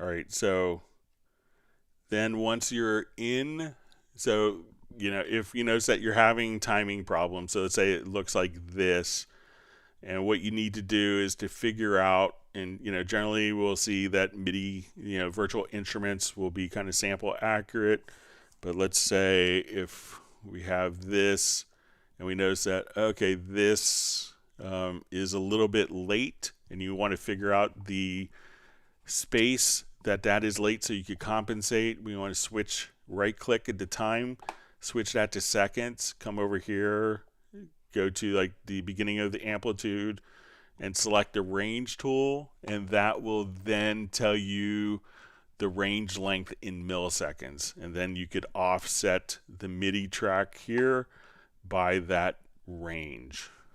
So let me know if that's helpful.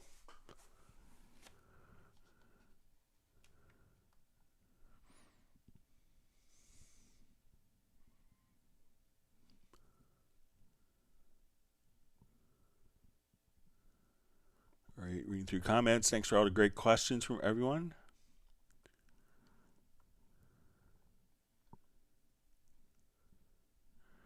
All right, so we have Cubase X checking in from Europe. Since he's missed his streams, thank you so much. All right.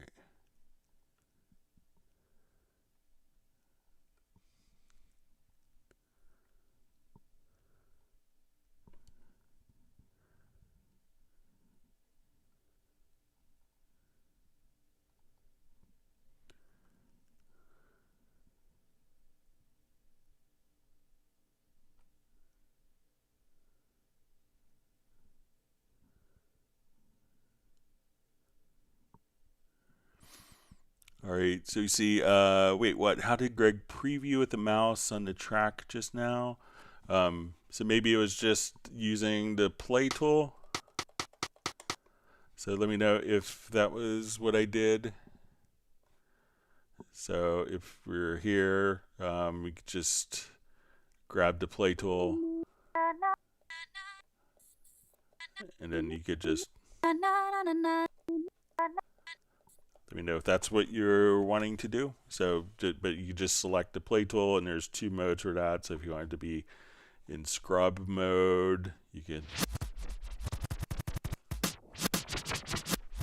and then you could be a suburban DJ. All right, have fun.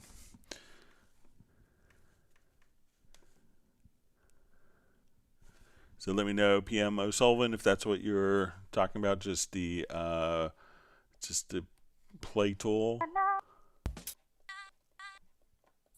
Then you could just audition and whatever you click on.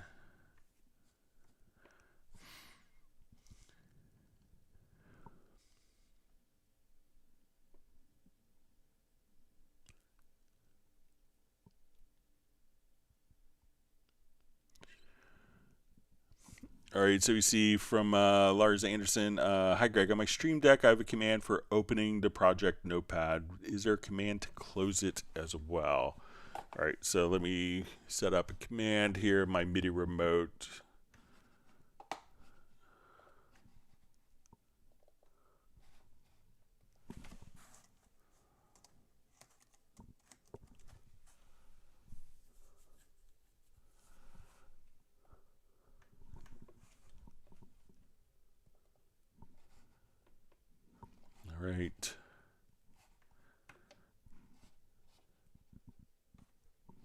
So I think it's maybe the same command to open and close. So I'll just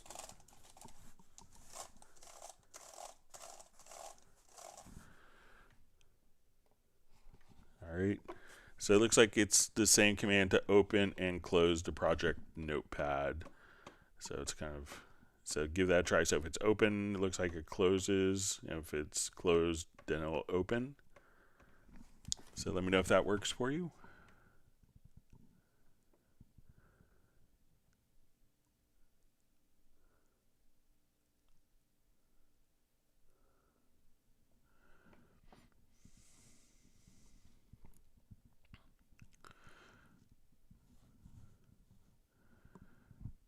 All right, so we see from Dwight Cunningham, control room is so powerful. So yeah, it's a great addition to the program. All right, so we see from Yazzie, so is there a way to fix a bug in Spectral Layers 10? What I hear is a high pitch note if I want that layer longer for a remix without changing tempo. So are you, and we covered this at the very beginning of the live stream, I'm not sure if you saw it, but if, are you within Spectral Layers, are you, if you give us more detail, are you time stretching just the low frequencies within Spectral Layers? If you give a little more information, that would be helpful.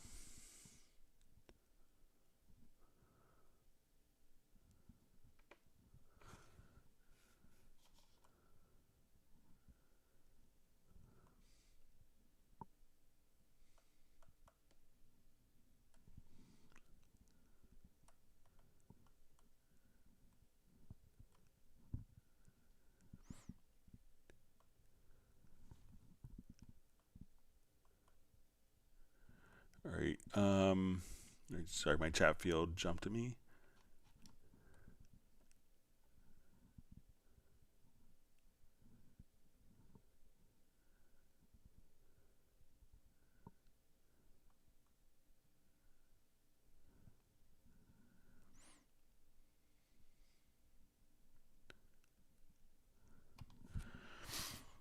All right, so we see the red rooms. Is there a way to make Cubase trigger a note randomly without any variations in volume or velocity? Okay, so is there a way to make Cubase trigger a note randomly without any like, do you want, and this is from the red rooms, so let's say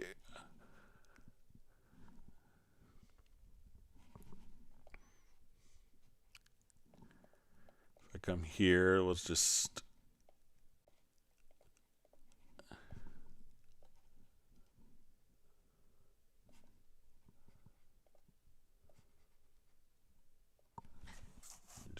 get my snap turned on here. All right.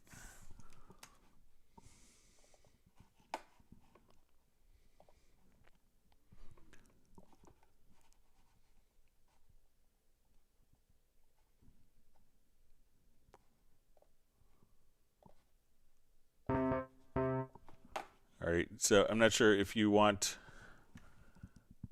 to make Cubase trigger a note randomly without any variation. So I'm not sure if you want to randomize the pitch. So let's say I take this, and let me mute my chord track here.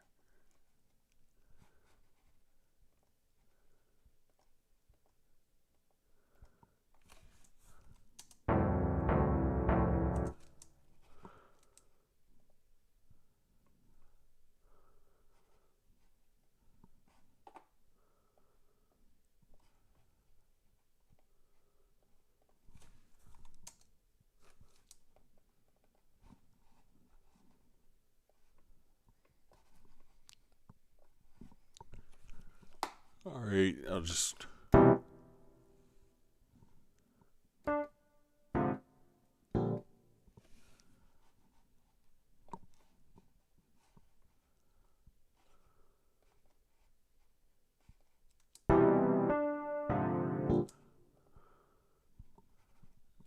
going to do it on a different part here.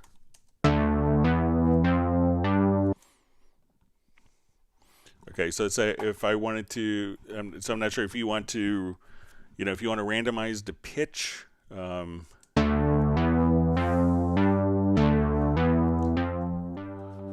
We could go over here. I think we could go to our MIDI modifiers. So let's just go to our track and let's get to MIDI modifiers, and we'll say let's do random target of pitch.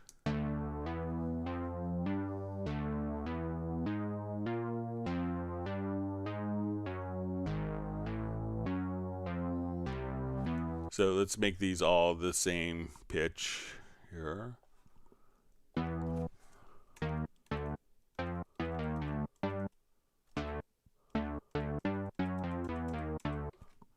Okay, so we have like same pitch. So we could choose to randomize pitch.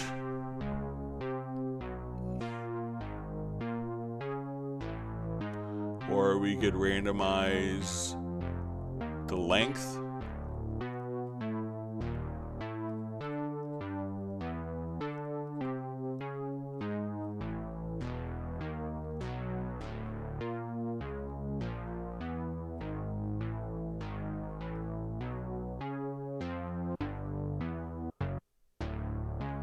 Or if you wanted to randomize the velocity.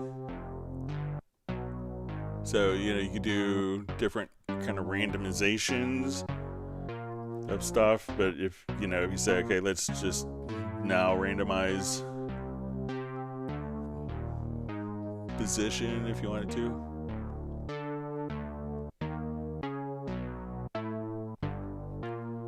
And now I want to randomize velocity.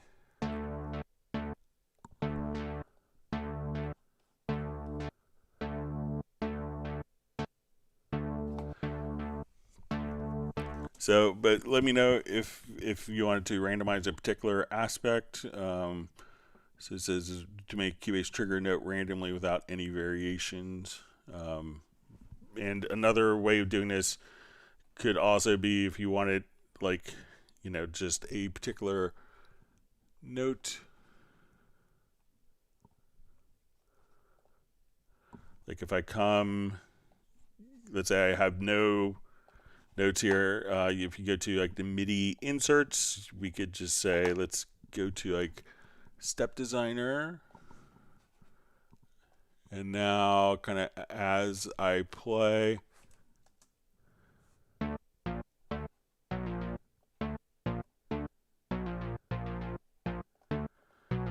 this way I don't have to actually have any data in there.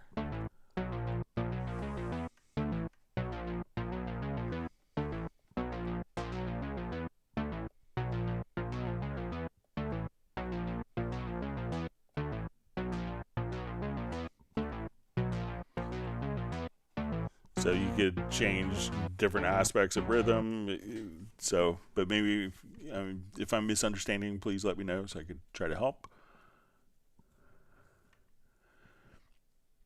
See, Mars Needs Max just says constantly changing settings as I learn and then add them to the startup template. So that's a great way of doing it.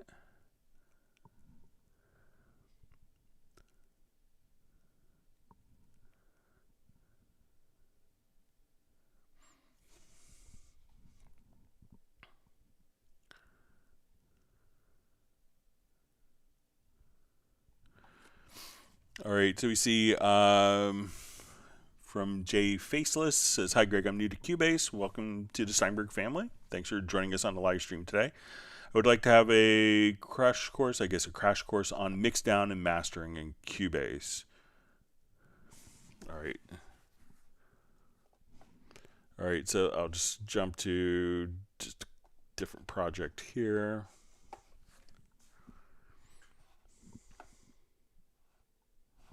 All right, so when we want to do like a mix down, I'll just revert this.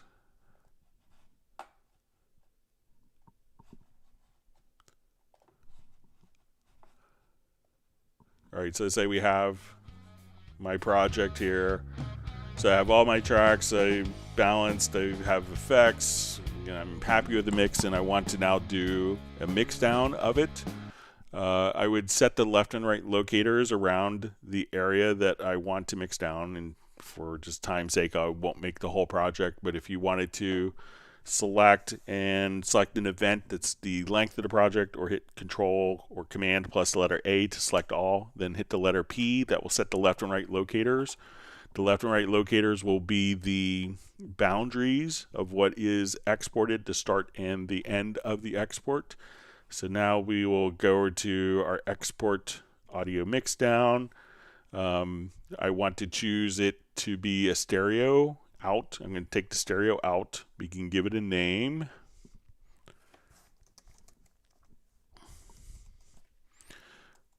All right, and I'm going to, one of the things I could do is after export, we could choose to create an audio track. So now I'll say export audio.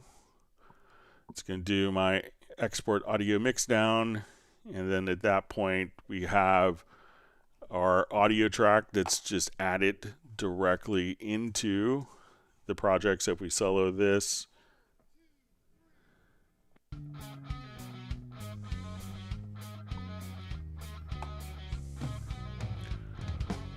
now if I wanted to apply, different effects in mastering, so depending on what your actual, there's many definitions of mastering, but if I wanted to just take this particular file here, I'll just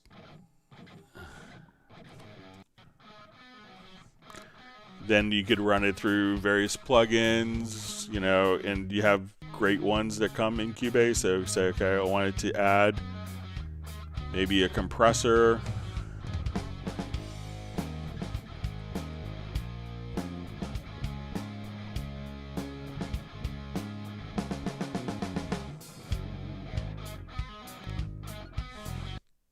So if you wanted to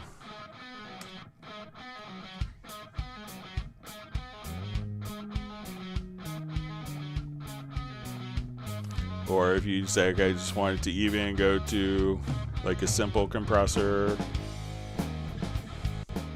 say, okay, when you come here, I just want to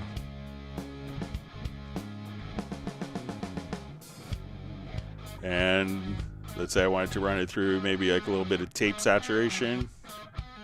We can run it through like a magneto.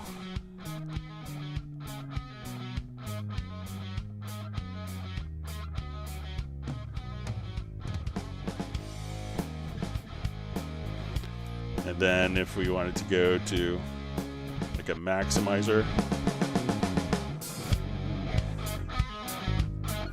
So just a bad example. So let's say, just give you an idea. So without any of the processing, just with the built-in channel strip.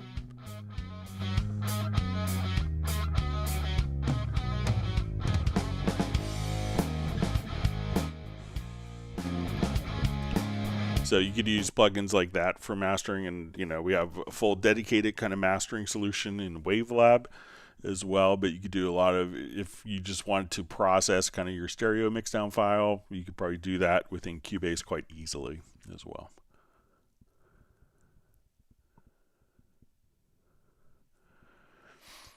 All right, so you see from Mars Needs Max, do you have any MIDI controller edit pages for Complete or Machine? So I'm sure that there are, I don't think any come with the program, but it's kind of set up and designed so that different manufacturers are releasing the MIDI remote scripts.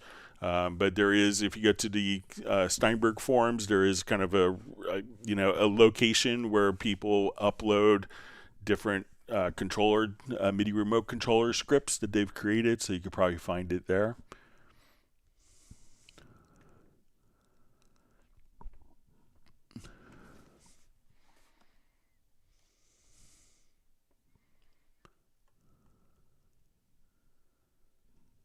All right.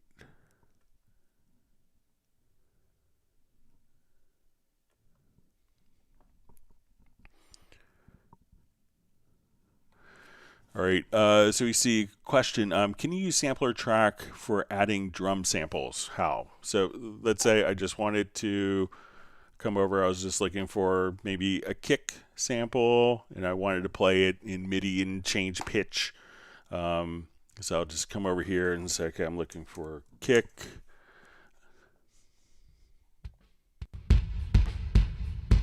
All right, and let me just look like maybe in drum loops here.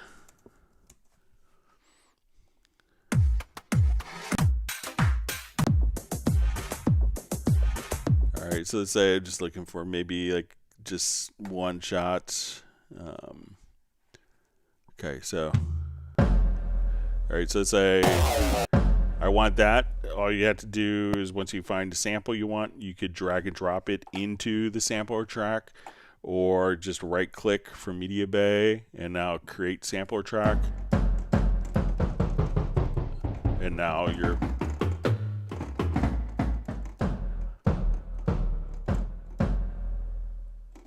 so you could just start playing. And so, you know, sampler track is designed for one sample at a time. If you want it like, you know, kick and snare and hat and toms, then it's best to, you know, go to Groove Agent. So I could just take this particular sample and load it into Groove Agent, or you could just, you know, do Groove Agent SE, which is included directly in. So again, you could just create sampler track, and then just start playing and sequencing right that quickly.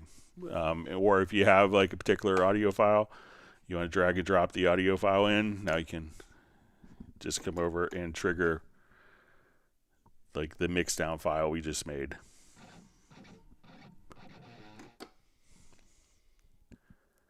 So I'll just hit this, and if I wanted to apply pitch bend for my controller,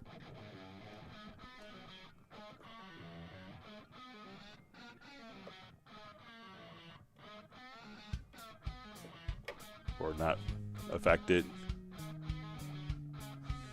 So you could just, any audio file, just drag and drop, or from Media Bay, just right click and create sampler track.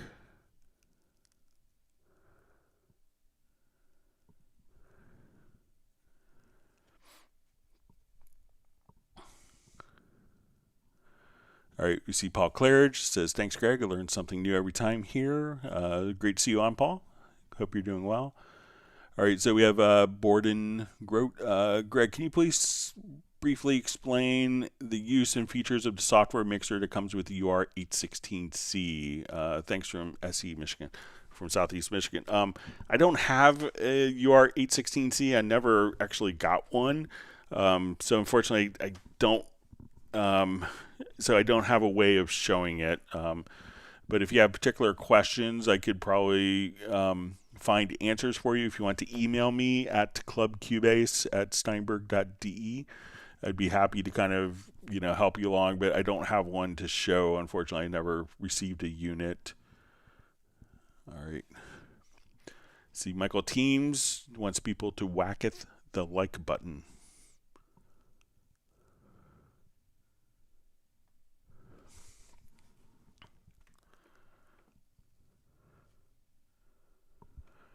All right, so you see Filter Freak about just unticking the box on the backup project would do the trick, and his problem is solved. Yeah, I saw I think maybe you posted the question on Facebook as well, so let people know if it was you that posted on Facebook. I saw it before I went online, didn't get a chance to respond to it, but you know, make sure that you let people know what to do with that, so everyone knows that you got it figured out.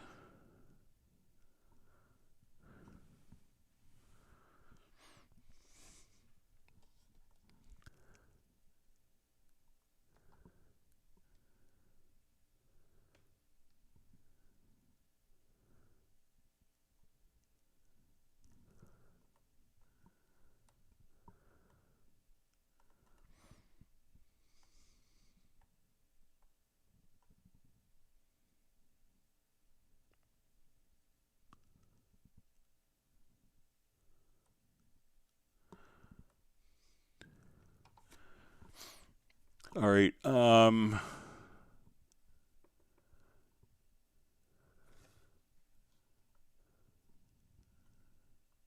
Just seeing, I just see a comment from Lars Anderson. It says that doesn't work for me. Trying to remember the question. Let me see if I could scroll back. Maybe if you could let me know, Lars, what exactly it was. Give me a little context. Sorry. We could see if we can get you everything sorted out for you or help you out. All right. So Fred Robinson has whacketh the like button. So appreciate that.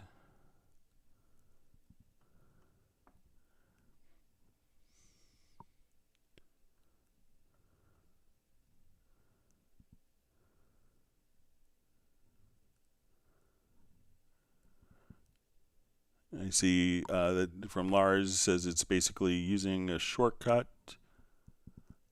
Yeah, if you give me some more context, I'd appreciate that.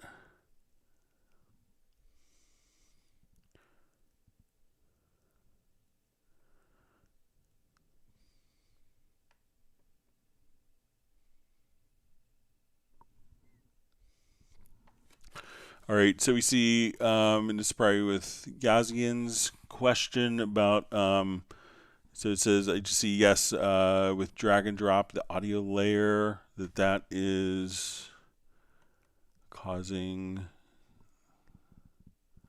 all right, so, and so let's see if we go back to that project that we were on.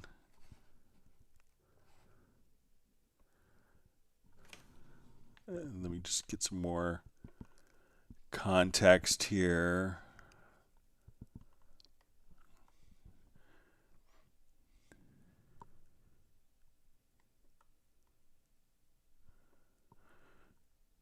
Okay, so let's say we have our layers going on here. Let me let you know what I'm about and what is in, what is outside in the cold. I walk alone to my own beat. All right, so here's a high pitch note if I want the layer longer for a remix without changing the tempo. All right, and let me scroll down. Says yes with drag and drop the audio layer. So, so one thing that you might want to try, Yazian, once you have the audio in, is maybe just to come over, and let's say I just want to bounce selection, or if we choose to, when we come over here, because this is kind of still within the spectral layers lanes, but one thing you might want to try, and if you have a video that you want to send me to clubcubase@steinberg.de, that would be helpful as well. But let's say if I just go to audio bounce selection so that we can create a new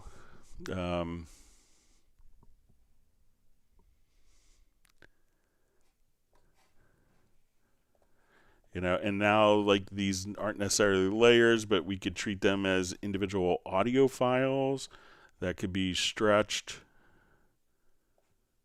as needed. So if you wanted to come here, we could stretch.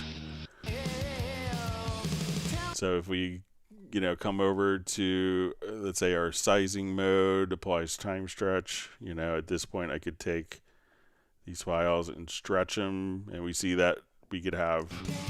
You graduated last September for your third degree. It doesn't show 'cause you don't know. So maybe, I'm not sure if, what exactly, how you're stretching it, if you're stretching it in Cubase or if you're stretching it inside of spectral layers, but, maybe if it's in Cubase, maybe try to just, take it and,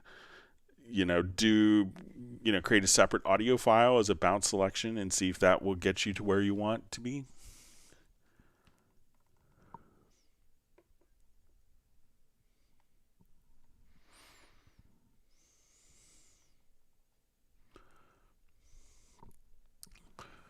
All right, so we see a question from Mars Needs Max. if I normalize to minus 23 dBFS, and then bring down the gain on the mixer to minus 23, am I bringing the gain down too much for gain staging? So generally, once you have, the file, if you've normalized the file to minus 23 dB, dB full scale, that's going to be it's probably going to be low. I would say, I wouldn't bring down the master. So I think that if if the file was normalized to minus 23, we'll just do a quick test here just to make sure. I think it's unnecessary to move the fader. So let's say if we have, I'll add an audio track. Let's come.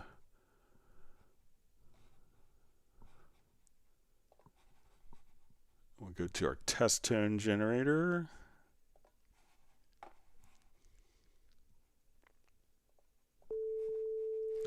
All right, so let's say we're going to put this at minus 12.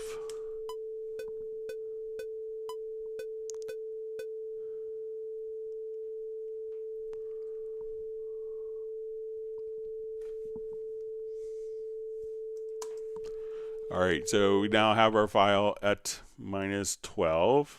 All right, so let's go ahead and and we have our fader here set to minus 23. So, our file, we will normalize it.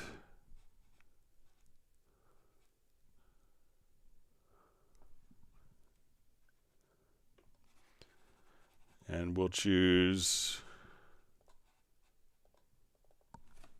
minus 23.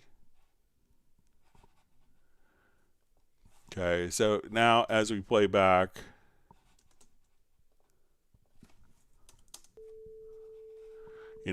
we don't have to bring that down because even at 0 dB, that's still going to play back at minus 23. So I don't think it's necessary to adjust the gain structure on a fader if the file itself is already kind of gain staged through the normalization process.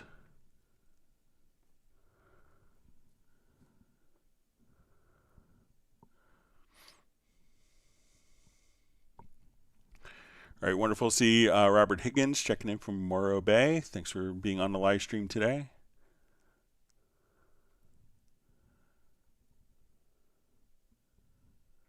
All right, so we see PM Sullivan just saying it was the play tool.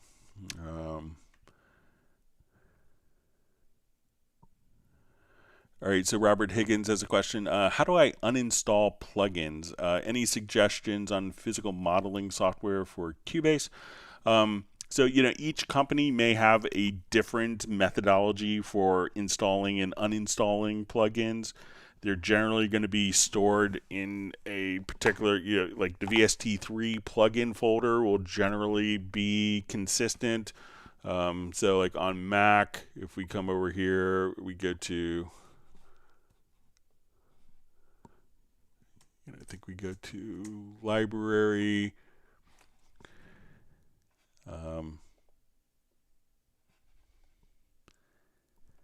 But there's going to be like just common folders. If you move it out of the folder, so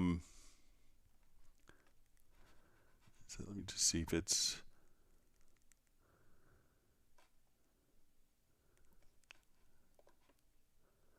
so if you go to library to audio to plugins to VST, that, you could, and I think that there's even maybe a VST3 folder, but, you could remove the plugin from there if it's VST, but, each plugin company may have a particular installation, uninstallation, especially instruments that have sample content, you may remove it, but then if you have projects that are referencing it, or the content is still, taking up space on your hard drive. So, check to see if the particular, plugin company has an uninstaller. And we see any suggestions on physical modeling software for Cubase. So if it's like physical modeling for instruments, I think if you wanted a plugin that utilized, virtual modeling, I think, obviously there's, instruments like Piano Tech. I think Arturia has some technology. Was it Swarm that did kind of the Indian VST instruments? I'm not sure. I haven't seen them around recently, but they do physical modeling stuff as well. So, but let me know if it's for physical modeling for instruments or physical modeling for hardware. And a lot of those are kind of more developer-based tools.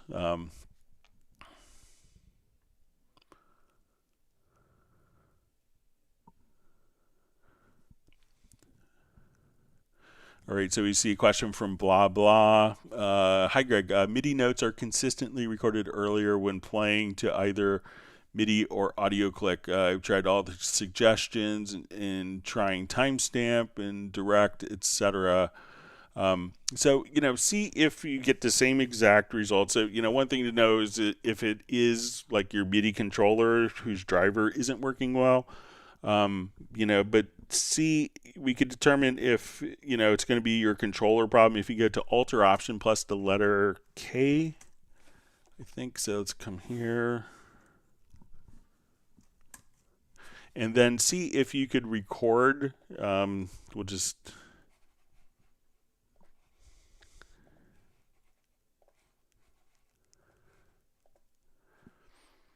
see if when you click with this software, if you click with the mouse, see if that is recording late or early.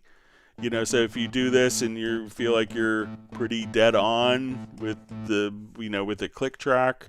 So let's say if we're here and we turn on, so let's turn on our click.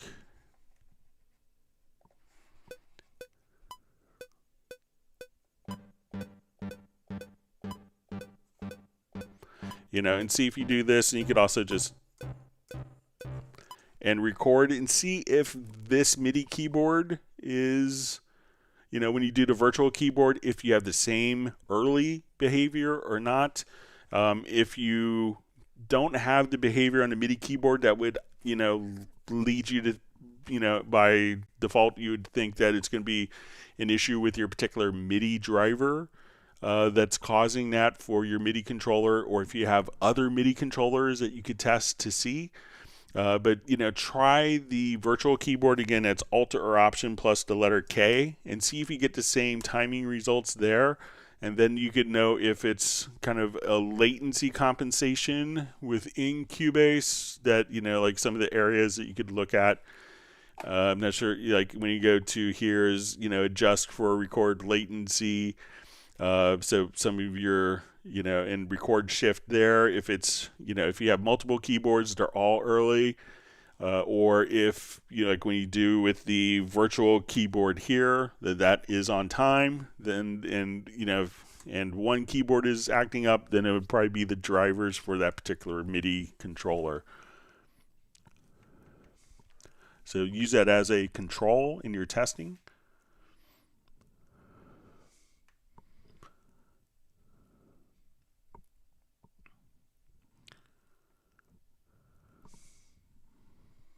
All right, we see Fred Robinson has to go. We see from the Red Rooms. I meant like just to have it like a drum being hit randomly. Once you have, let's say if you want to have kind of, random elements, you just...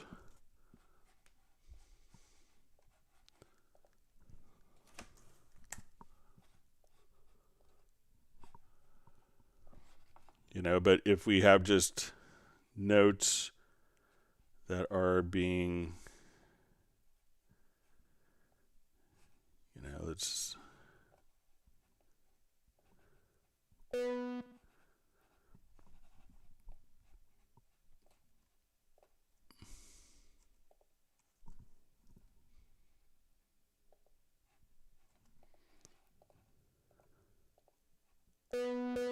where you could, go into like the MIDI logical editor, and here you could randomize a lot of different functions. So if we go to our setup, we could say, okay, I want to transform, type is equal to MIDI notes, and then we could say I want to randomize pitch, set the random values between, this note and that note that I just played. Let's randomize, velocity.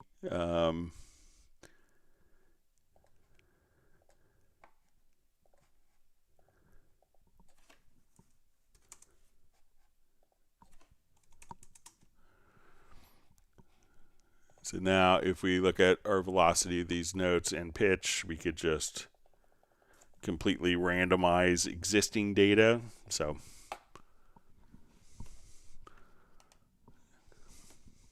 right, let's get my questions back. Thanks for everyone for all the wonderful questions today.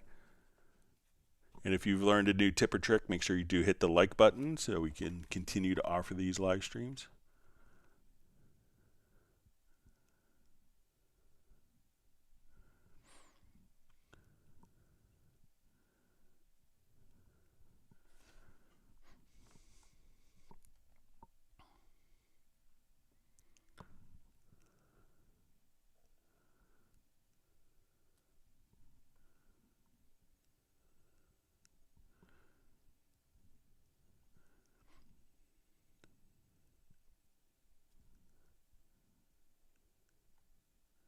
See, Robert Higgins wants a lot more surreal soundscapes and is using Pad Shop. Yeah, so check out all of Gary Gibbons' library of online music foundry. He does amazing stuff.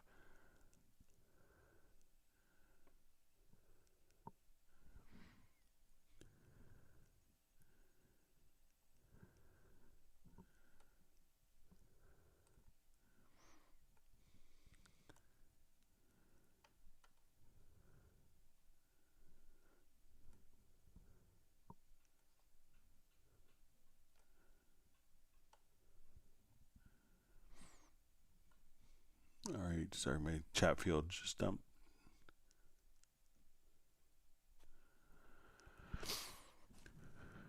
All right, so we see from Lars Anderson about the Stream Deck. So it says the Stream Deck uses a shortcut from Cubase to open a notepad, but the same shortcut does not close it. Okay, so thanks for the clarification. So let me just set up a keyboard shortcut for the open notepad. And we'll see if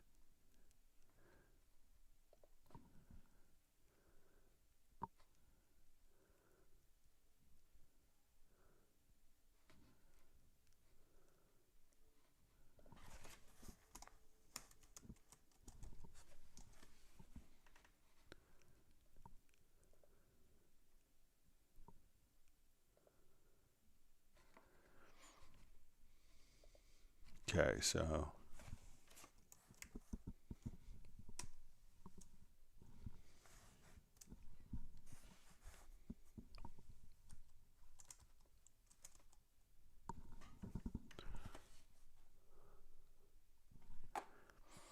okay, so we'll assign that keyboard shortcut.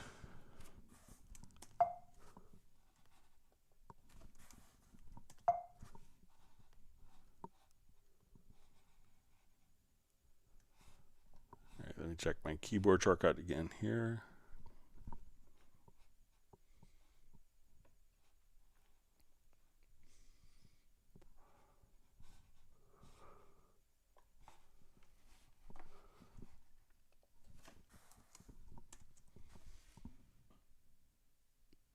Oh, sorry, it's the wrong notepad function.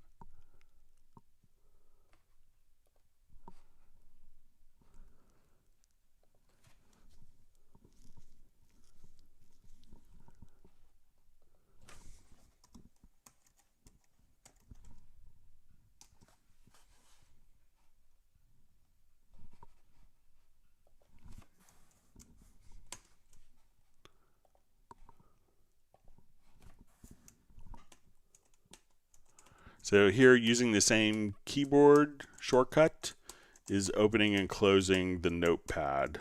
So I would think that it would work with Stream Deck to do the same thing if it's firing off the same exact keyboard shortcut. So make sure that the keyboard shortcut isn't being utilized for anything else within Cubase, but here the same keyboard shortcut is opening and closing the notepad.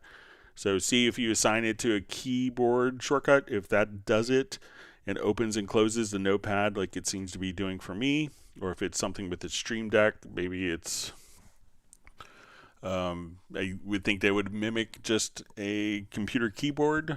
So that's what I would think, but it seems the keyboard shortcut works for me. You could always assign the Stream Deck button if you get like the little MIDI utility, and then use that to transmit a MIDI note in the MIDI remote setup as well.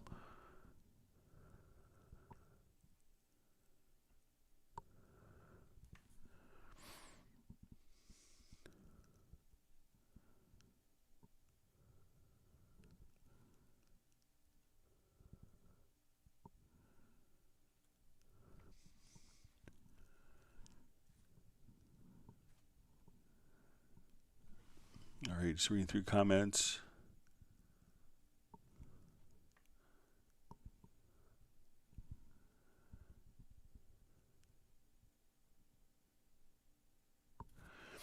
All right, so we see a question. Can you turn MIDI into CV messages through a DC interface? So I'm not sure if Cubase has the ability of doing that. I'm kind of CV messages dumb. Personally, I could do some more research on it. I know that you would need a DC interface for it to work, but I don't know if there's, if there's a way, if it's just a MIDI message that's sent through the DC coupled audio interface that it will respond to. I could do some more research if you want to send me if you want to send me a question to clubcubase@steinberg.de. I could see if I come up with a better answer.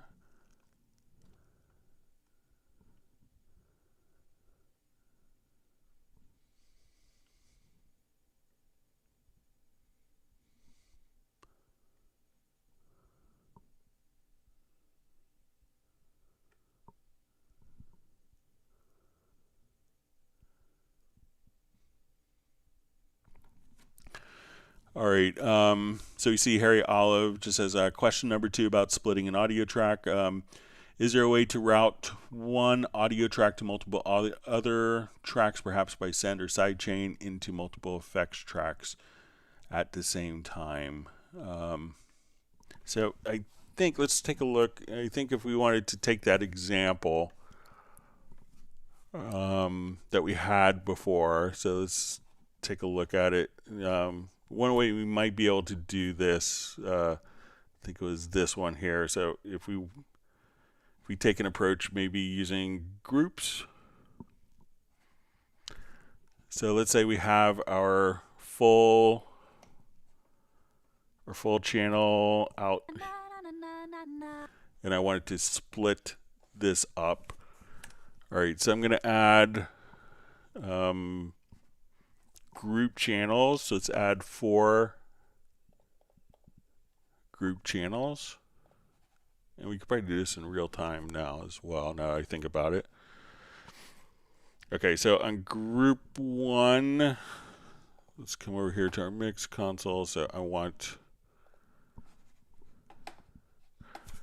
select these 4.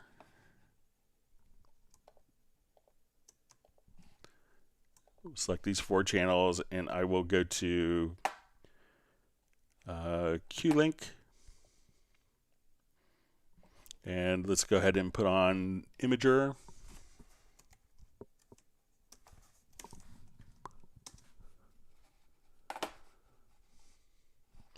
Okay, so the first one I want to solo, let's say, my low frequencies. Let's go to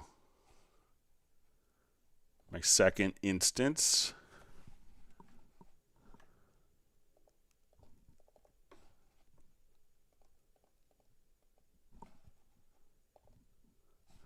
and I want this to solo the second frequency range.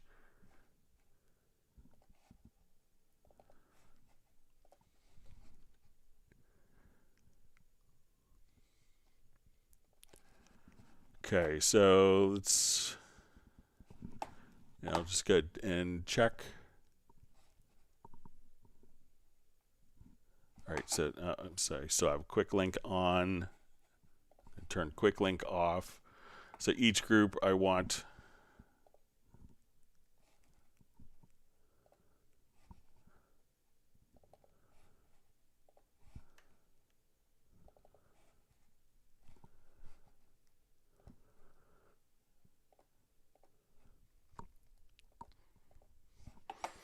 okay, so now I'll just double check.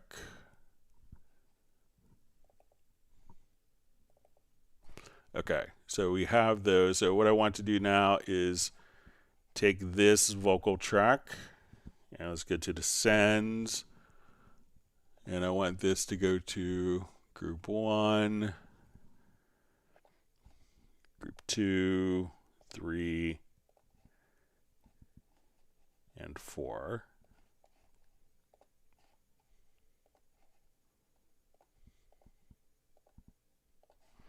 All right, so now when I play,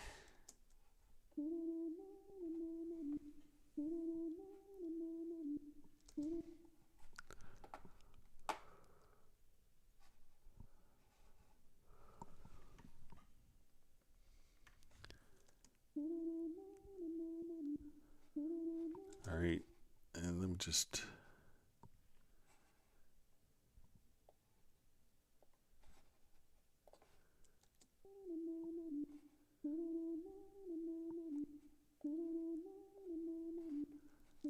all right, so let me come here and I'll just adjust the gain of each of these up.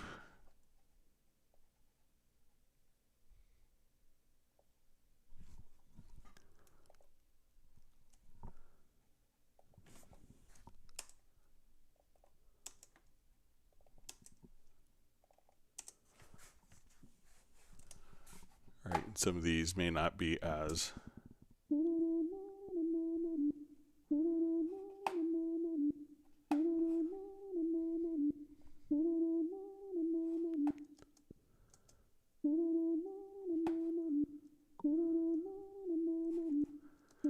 All right, I'm just going to check my groups here again.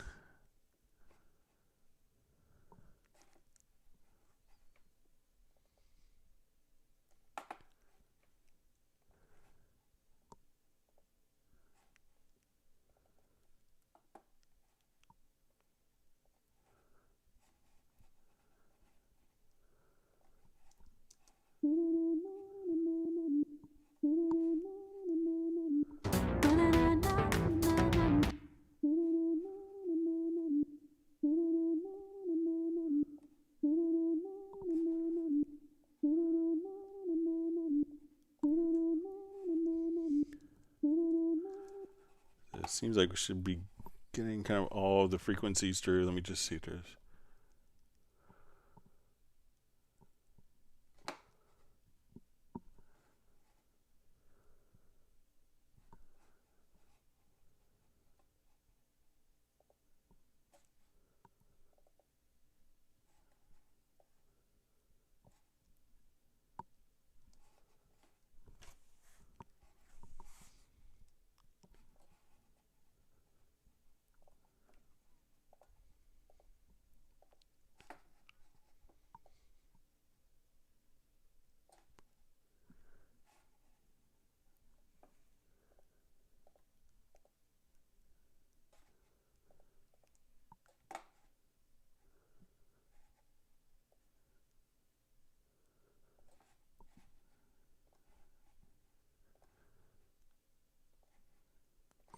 So, and I think if we come over here, we should.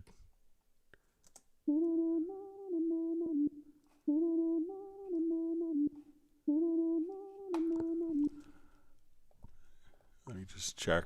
See, it doesn't sound like it's doing. want, but it seems like it's, so I think theoretically that we could do this, and then if we wanted to, add 4 audio tracks,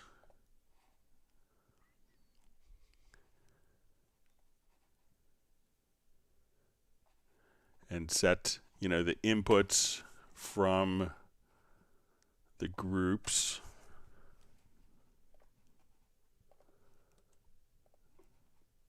That we should be able to record this.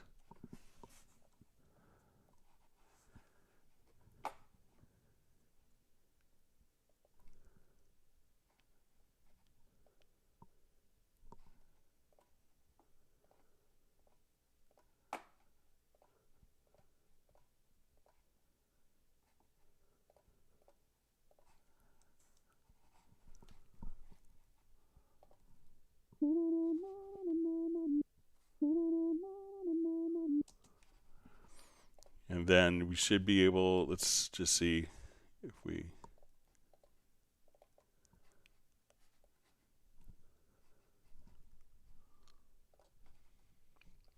so I think we could kind of treat it like that, but it doesn't seem like it's going all the way through. But I could play around with it some more. But if we send it to 4 groups, and those groups to the individual plugins, and then record that, I think it should work. I'm not sure why it seems like we're only hearing 2, but I could play around with it some more. But that may be an approach to take.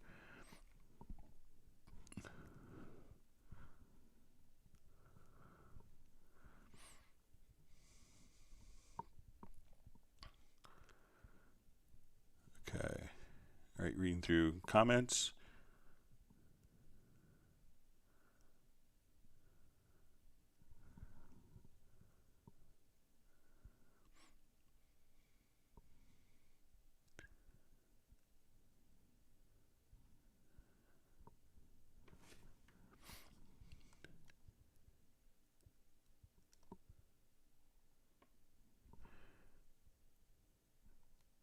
All right, so we see Greg, can the Cubase sampler manipulate vocals like repeating or stutter effect and producing a radio promo?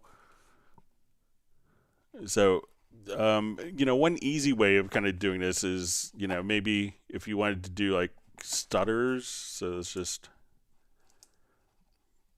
just come over here, revert this project. Is, there's a plugin called Loop Mash Effects, which does this quite well.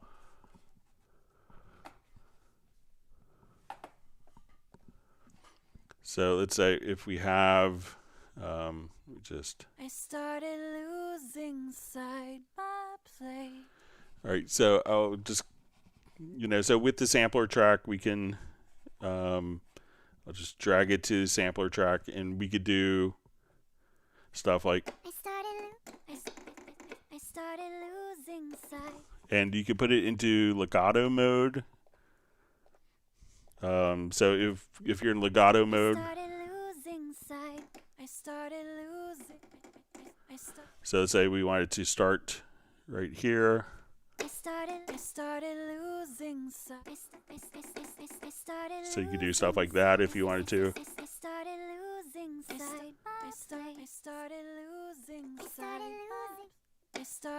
And let's, so if we have audio warp on, and then.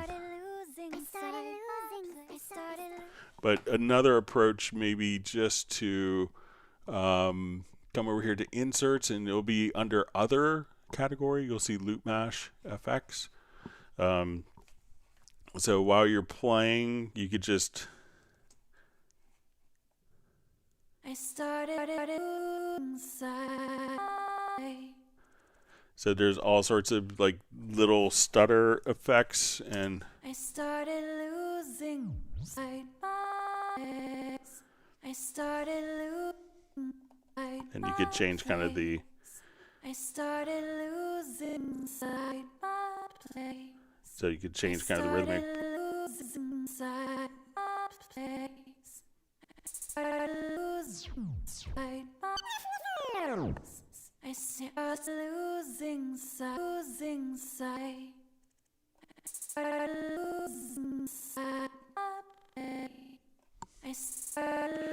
you know, play around with that, and that could probably get you a lot of those kind of stuttering effects pretty effectively with that.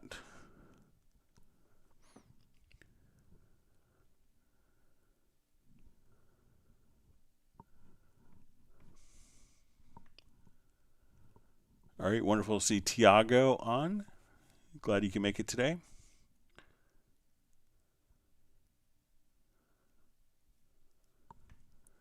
See, Michael Pierce's drum loops are the bane of his life. He always has to turn them down. So,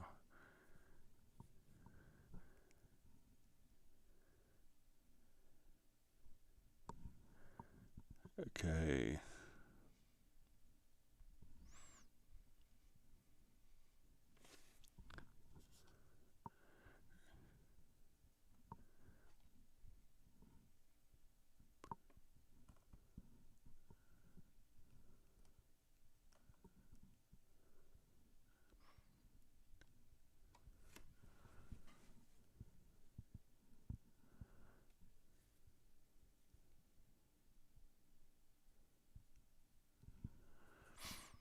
All right, so we see blah blah just says tried several MIDI controllers, including the Focusrite and Roland. And after research, it seems like it's a MIDI resolution problem in Windows, but we'll try the MIDI keyboard. So yeah, you know, give that a shot.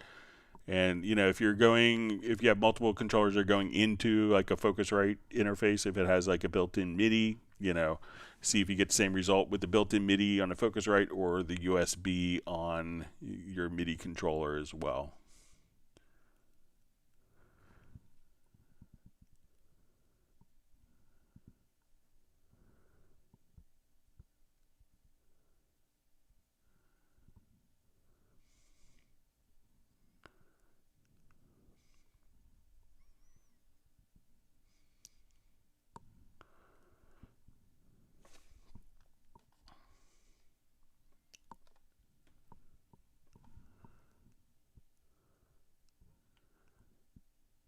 Okay, reading through comments.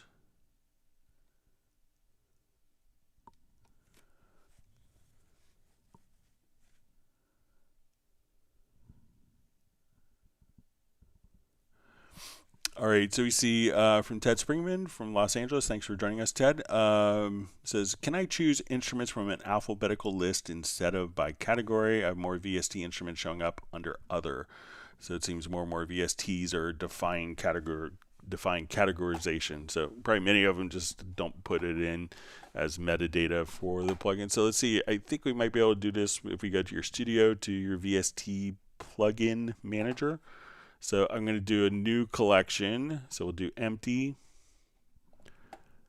All right. We'll call it Ted Springman.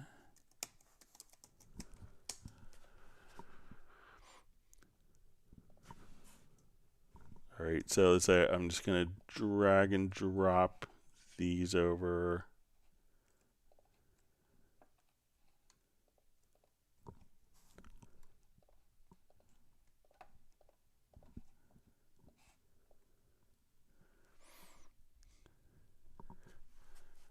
All right, so let's say I'm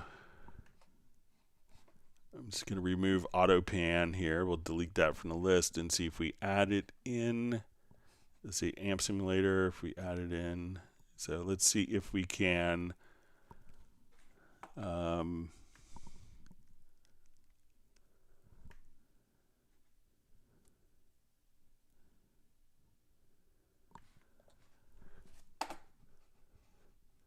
so we can kind of, you know, change the order here as we want. But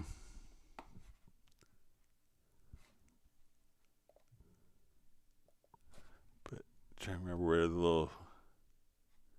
there is kind of a use categories or manufacturer.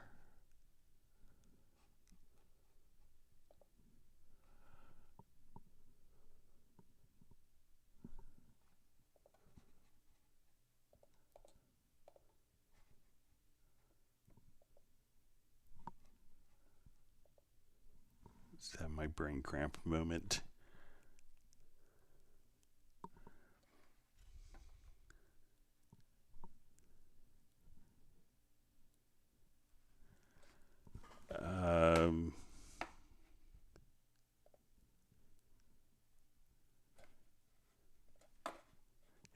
Just having, but so it may not categorize by plugins, but let's.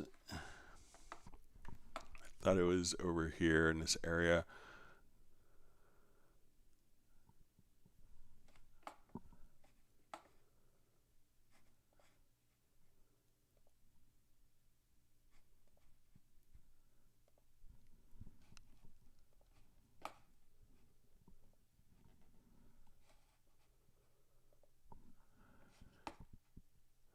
But there is like a use categories, or base it based on manufacturer. But you could just simply kind of drag out plugins and change the order as you see fit with the plugin collections. But there is, I'm just missing, I'm probably looking right at it, but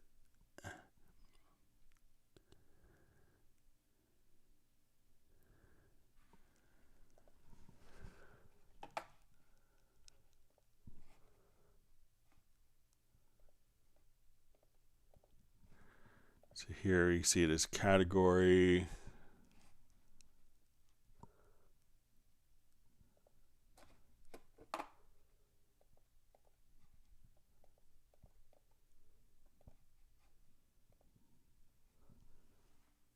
Okay, so here we can see sort by category or sort by vendor. So we could do it like that. But if you want it to be alphabetized, you'd have to kind of manually kind of create your own plugin collection. So again, just come over to the VST plugin manager, then you could just kind of drag and drop as you see fit. But let's come over here to VST effects, and I'll just go back to default.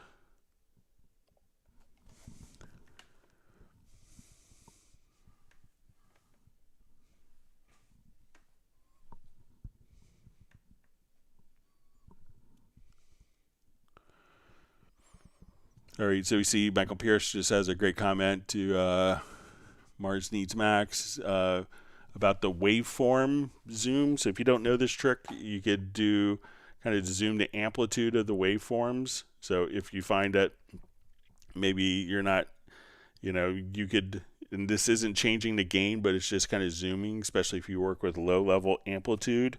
And I think the key command for that is just Alt or Option plus G and H, and you could just come over here and zoom the category like that. All right, so we have Chris Hallam checking in from Athens, Georgia. Glad you can make it today. Hope you're well.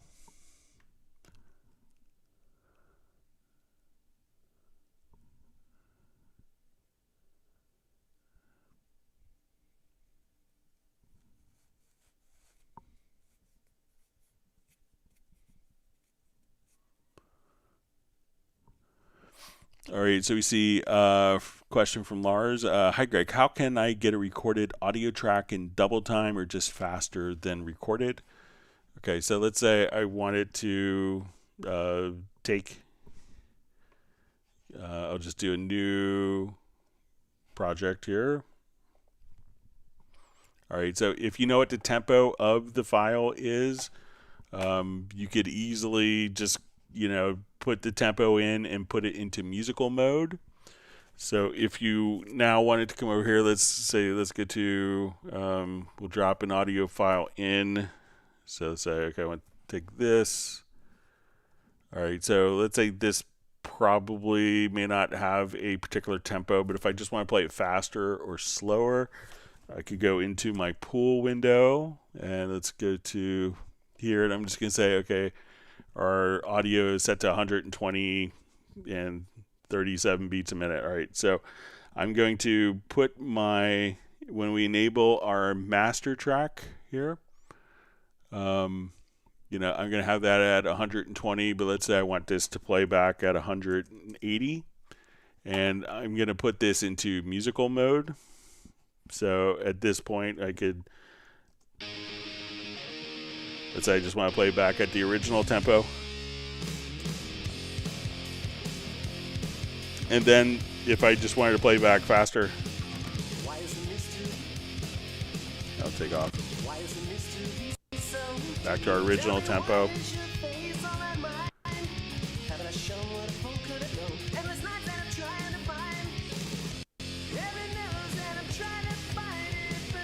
So once you have a tempo value, you assign that, and then you could place it into musical mode, and then you could just have it automatically play back at 2 different speeds. And this is really handy. I think we had a question about like doing this type of editing for like books on tape within Cubase, where you just need to listen to it real fast and, okay, you know, this, I need to edit this part, and then you could just kind of turn this on and off to play back the material faster.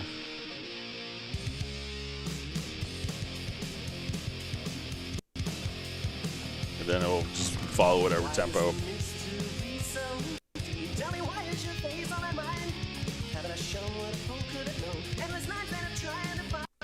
Back to your original tempo. So, you know, if you wanted to just play faster or at the normal speed, you know, it doesn't necessarily have to be the correct tempo, but it just uses the tempo as the relationship to adjust the speed of playback. So let me know if that's helpful for you.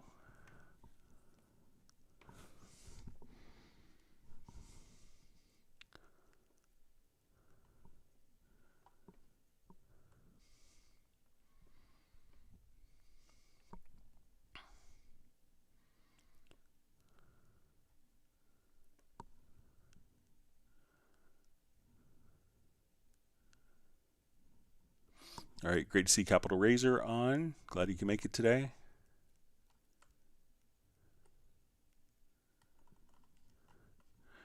All right, so I know we had questions that were mailed in, so let me get to those. Make sure all the great questions that everyone has sent in. So let me just go back. And we'll sneak over to our sent in questions. Again, you could always send questions in advance to clubcubase@steinberg.de.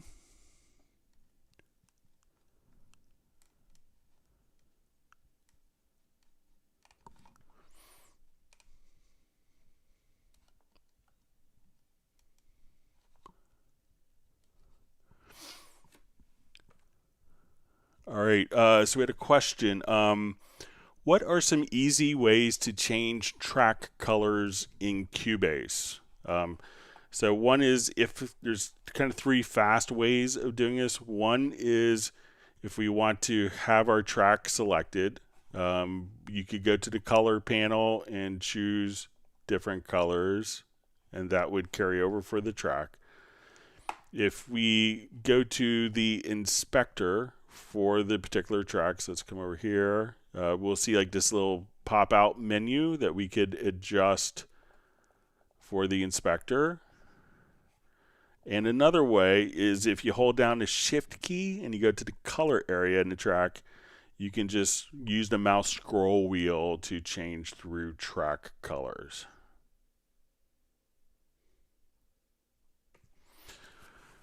All right, next question. I have a project including Groove Agent 5, and I've made separate output channels for this VST instrument. How can I manage to adjust the color of the single outputs in the mixer the same as the instrument itself? Okay, so let's come over here. I think I have a Groove Agent SE. So we'll come here, and let's say my color is orange. I will open up the plugin and we'll activate outputs. So go to the mixer, and I'll just say, okay, we need output 2, 3, 4, 5, 6, 7. All right, so now when we go to the mixer, we can see that these are all the same colors as were the original track. If we go to we open up our different tracks, we can see that these are all the same colors. Now when I colorize like the main track, I think all the outputs will change along with it. So all the outputs seem to be kind of linked together. So again, if I hold down shift, we could just scroll through our different color changes using the mouse scroll wheel, just like that. So, but it looks like it's automatically assuming the color of the main track color for the particular instrument in the mixer.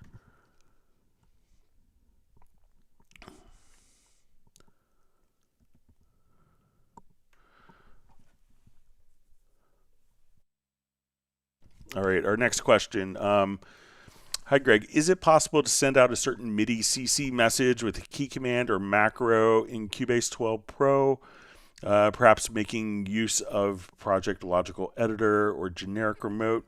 So usually, Cubase will accept the MIDI CCs that are coming in from a particular, controller. If you wanted to actually, send particular MIDI CC messages, like to start off, if we're doing, like maybe need to send particular CC message for like an orchestral library. If we go to the MIDI control plugin, here we could say, okay, I want, this CC, let's say modulation, I wanted to transmit, every time that we start, I wanted to transmit a value of 80. And then as we hit play, that particular MIDI CC will be sent to that track. So it's not necessarily like a MIDI remote that's doing it. We could, obviously capture anything that your controller is spitting out. But if you wanted Cubase to generate it, you could come right over here. And within that particular instrument track, I think that if we have an event here and we choose to go to freeze MIDI modifiers, let's see if those show up. So look at a list editor, and you can see all the controllers that we just set up were all transmitted directly into the event itself. So check out maybe using the MIDI the MIDI control plugin.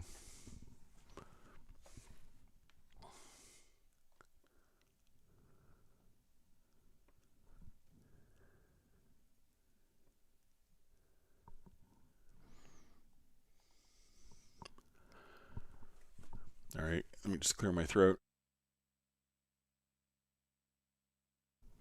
All right, get a quick sip of water.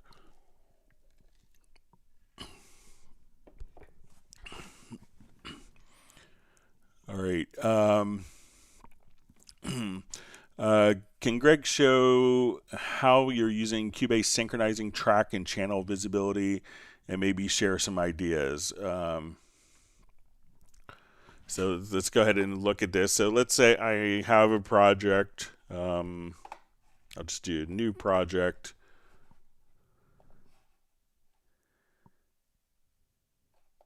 We will add, let's say, 8 audio tracks. We'll add couple group tracks. Add some instrument tracks. And let's add a couple of effects. All right, so we have all these tracks. So when we're looking at this and we go to like our mix console, we can see all of the particular channels that we just added. But let's say, a number of channels are set to be hidden. So when you go to our visibility, I only want to see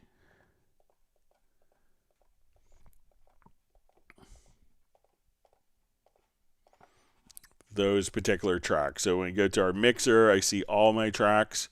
So we see this little dot here, and then we could choose to synchronize to the project and the mix console. So we could just come over here and we'll say this is to our main mix console. So now all of these tracks are hidden, and these hidden tracks won't show up in this mix console. But if I go to mix console 2, all of my tracks can show up there. But when we go to mix console 1, and as we do this, we could choose which particular mix console it gets synchronized to, and we could have it sync to the lower zone as well if you wanted to. So but that's kind of the choices that you have. So that way, if you have a template and you're like, okay, I want to hide all tracks that don't have data in this project. At that point, I don't need to see mixer channels that are empty, that have no content, just because it was defined in the template. And that at that point, I don't have to see tracks with no data. And we could just do that by hiding empty tracks and then syncing the project mix console, so that I'm adjusting the volume, but I'm not hearing anything, because there's no data there that's going to be played back. So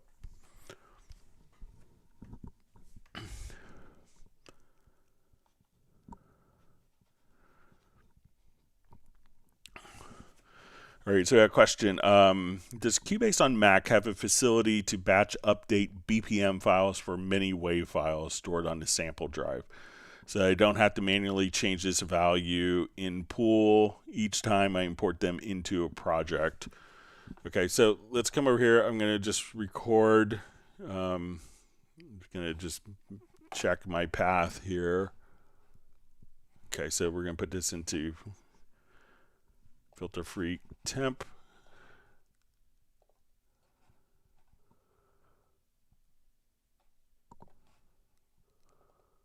Okay. We'll just name these files differently. Okay, so I'm going to go ahead and let's say our tempo we're going to set to 140, and I'll just go ahead and record these files. Let me just select all of the tracks and record.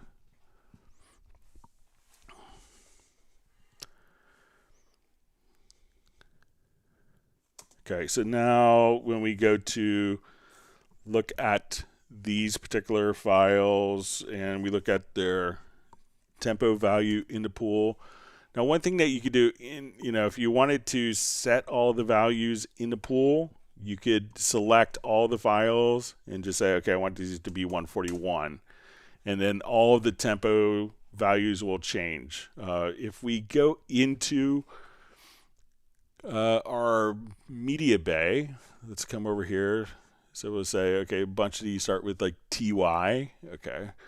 So we'll go to our media bay. Let's come over to, all right, so let's get to our documents, and we'll go to projects, then to Filter Freak.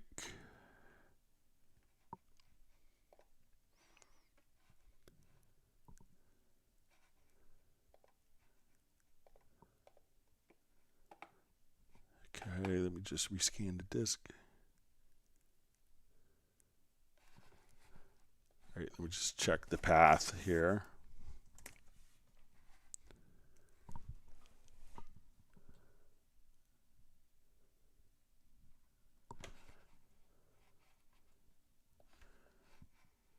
Okay, it's going to be in this folder here.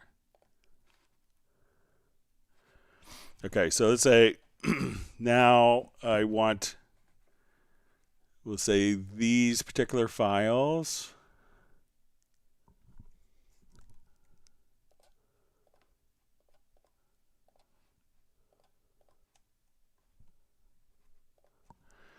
Okay, and if we scroll over, we could now see, you know, so we see our different values here. One of them I think will be BPM tempo. All right, so let's say, okay, I want to set the tempo here for all of these files. I think I'll just do it for all.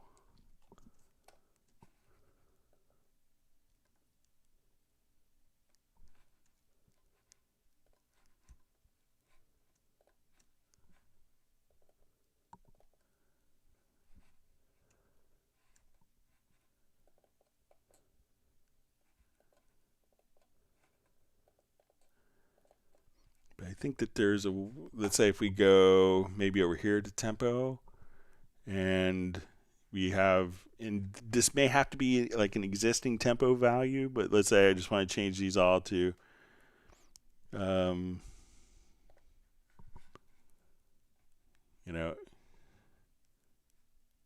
let's say 101, and I hit OK. So now that's been updated. When I go to import files in the pool, so say now I'll save this.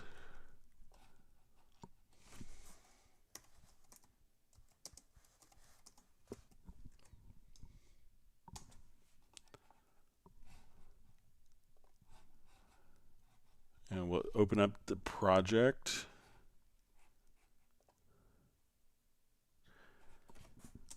And let's go to our pool.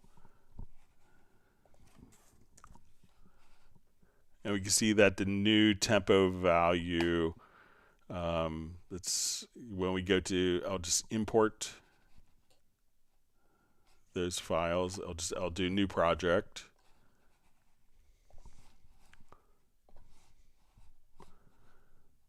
And let's import audio files.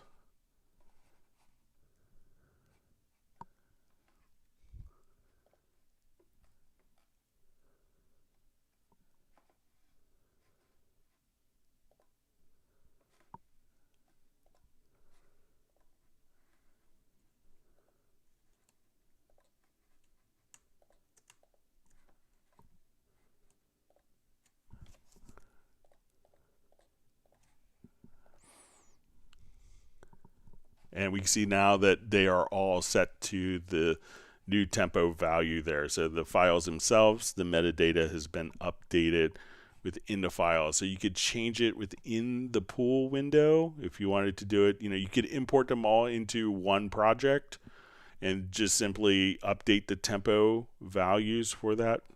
Or just kind of do it in Media Bay, select all the files that you want. You want to come over here and make sure that you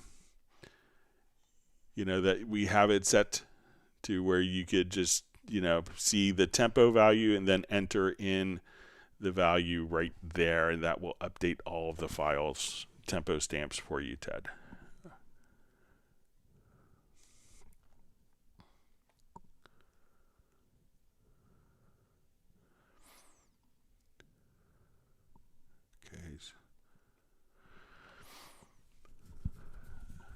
Okay, so we see, Dear Greg, is it possible to export a Hallian Sonic one-shot sample without recording? Okay, so let's say I have Hallian Sonic here. We'll add that.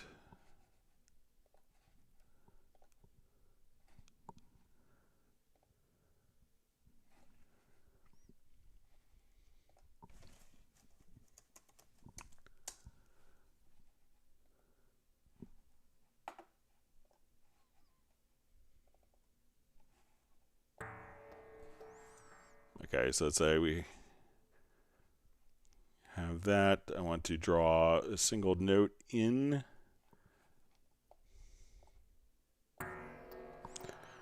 Okay, so now if I go to my sampler control, so if you don't want to record it, one of the things you could do is just drop a single note into the sampler track.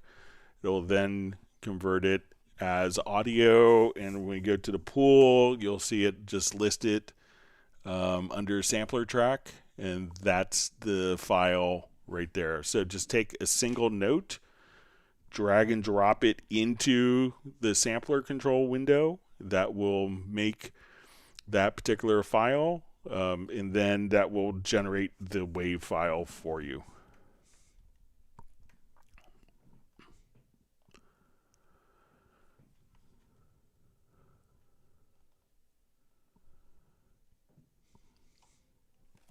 And you could also, if you wanted to render in place, that's, let's say if we're here,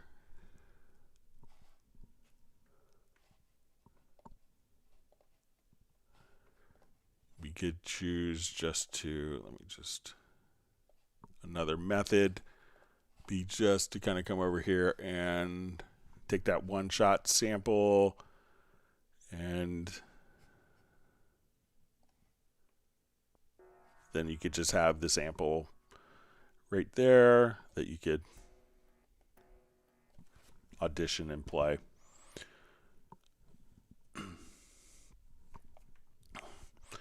All right, so we have a question. Hey, Greg, when I write automation, sometimes it does not show up in the automation lanes under the track. Basically, when I'm doing some knob, turning on some effects or instruments plugin, for that reason, the automation track does not give me the name or automation. Is there a fix for that or a workaround? So let's say if I have a track and this, let's say this instrument is being routed to an effects channel and we'll have a delay. All right, so let's make it a 8th note delay. So when I play a single note, all right, so if I go to automate the plugin itself, so let's say we come back, rewind,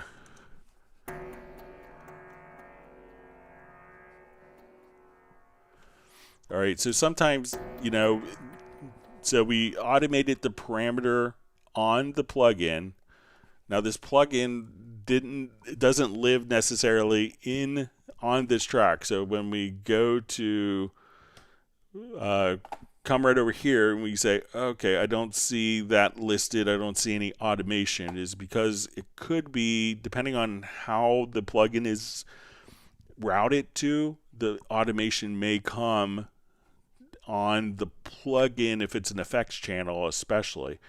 One good way to do this, and depending on the how this is part of the VST3 specification, not every company does it, unfortunately, but or one way you could easily see this, and this is independent of the VST3, that's a different function.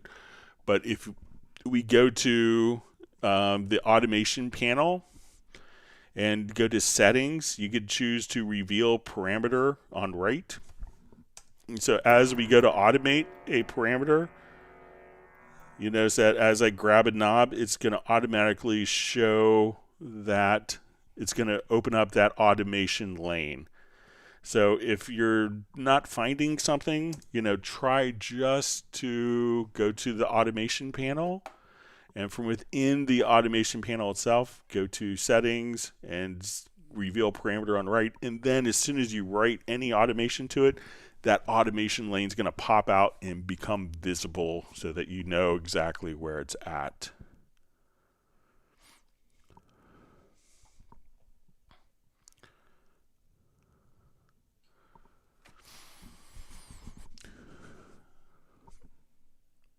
All right, so we see, can Cubase add a mixed channel splitter? And they're kind enough to kind of send a video in another program to show how to do this. So let's take a look. All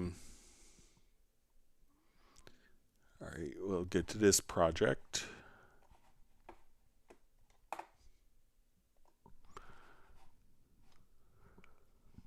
All right, I'll just revert this. All right, and I think the concept was that, if we wanted to have a reverb, that the reverb, we could maybe EQ out particular frequencies of the reverb using an EQ plugin in conjunction with a in conjunction, with the reverb plugin. So we could EQ the reverb. So let's say if I am here, we have this track going on, and I have reverb going on this track.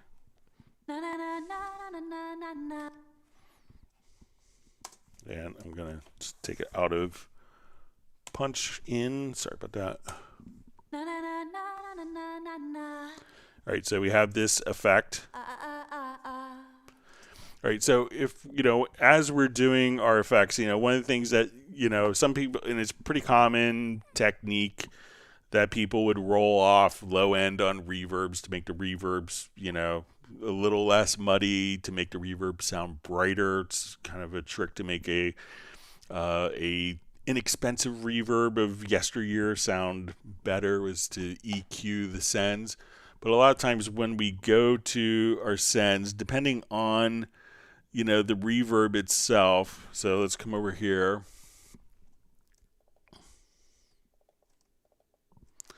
You may have kind of low cut and high cut filters in your reverb to kind of, mitigate this. So let's say I wanted to come here, and even if we add like revelation, so go over here to reverb, to revelation. So even room works, but let's go to revelation. So if you wanted to have a reverb, a lot of reverb plugins will allow you to cut the low frequencies. But if let's say we have this reverb here. I started losing sight my place. Okay, so we're going to just take that. I started losing sight my place. Okay, so now that we have our effects return channel, and I'll just use kind of this, it'll be just a little more obvious.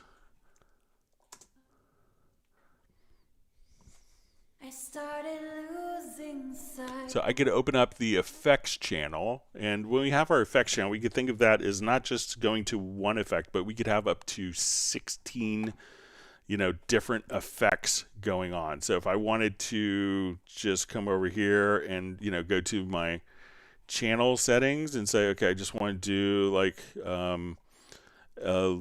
my low cut filter, I could do that on the reverb return channel. So as we listen to it now, we're just filtering out the low end of the reverb. So we don't necessarily have to split it if you're doing it as a send. By the time you set up like a split in another system to use as an insert, we could just do it as a send. You get the same result and a lot more flexibility with fewer mouse clicks. All right, another question. Instead of countless forum, tech support, and peer end user age-old question of where is my preset save, or where is the profile saved, etc., etc., etc. Can we simply get a button to open in Finder or Microsoft Explorer, or something to that effect, so we can find our own files? These types of implements are relatively universal across software in general, and it can feel as though Steinberg team at times not add features for the sheer sake of being arcane, which takes away from the user friendliness, that trickles user losses to other software, just unnecessary frustrations in general. So if you wanted to know exactly where you are for your particular plugins, let's go over here to Media Bay, so we go right to Media Bay, and for any of the functions, let's say we go to user content, I wanted to come over here to track presets audio. So if I wanted to know where this is, all I have to do is right click and reveal in Finder or show in Explorer. So the functionality is already inside of Media Bay. So as you just come over here, just look for user content. So it's 3 mouse clicks, right click, and reveal in Finder or show in Explorer, and that will show you the same exact location of where that file is. So it's already kind of inside of Cubase. So let me know if that helps.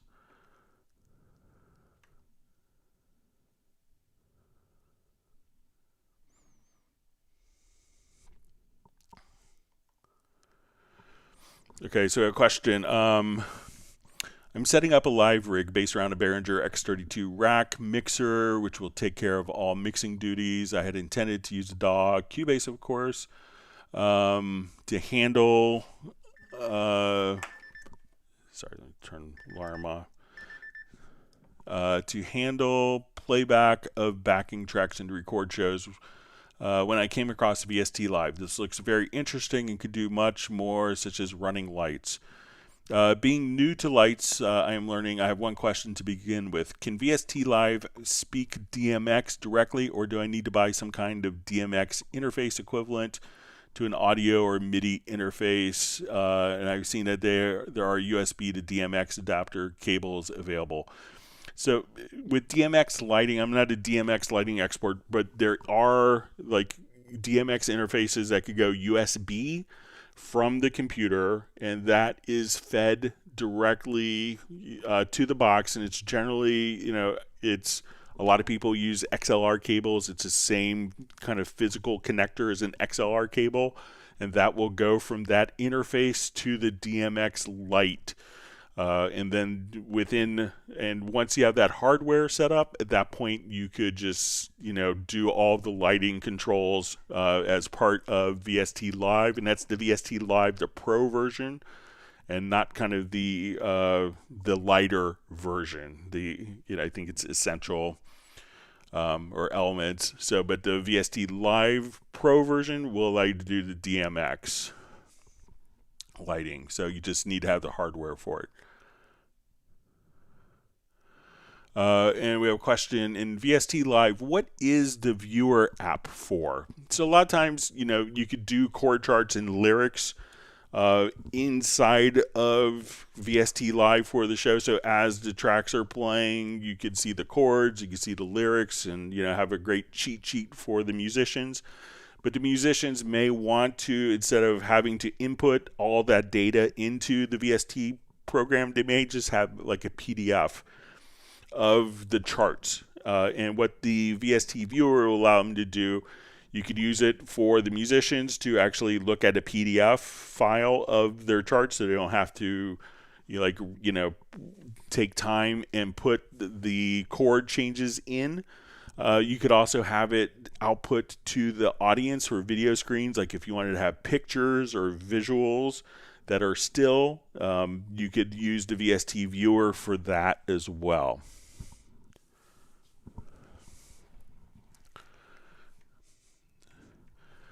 Okay, we have a question. I'm considering making a custom control surface and was wondering if you have any advice or information on what the best practice is for this.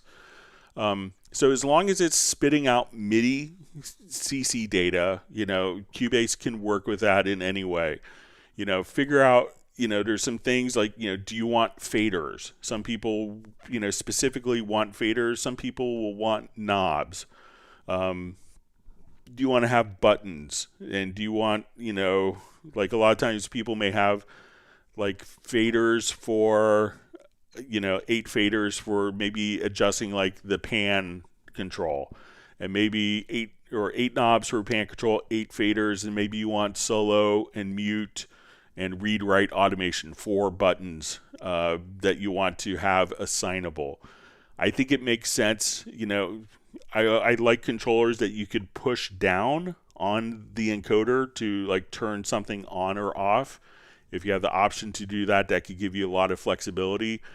Like on my CC 121, there's kind of a rotary encoder that you could push down to mute the control room or to unmute it. That's really handy. So if you have the option of having like a push encoder, I like encoders personally that continue, that don't stop or end, that are continuous.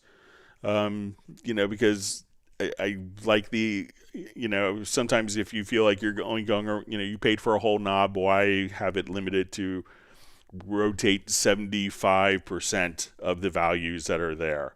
So maybe a continuous knob. I would think if you had knobs, like having a bank button, if you're going to design a custom controller where you could maybe have 8 buttons that would switch the knobs to do different functions, would be really useful. So this could be focus quick controls, hit this button, it's doing track quick controls, hit this, it's doing VST instrument quick controls, hit this, it's this particular instrument controls, or these are the controls for handling the control room. So if you have like one bank of 8 encoders that could have multiple functions, I think that would be a good thing to consider if you're designing your own control surface.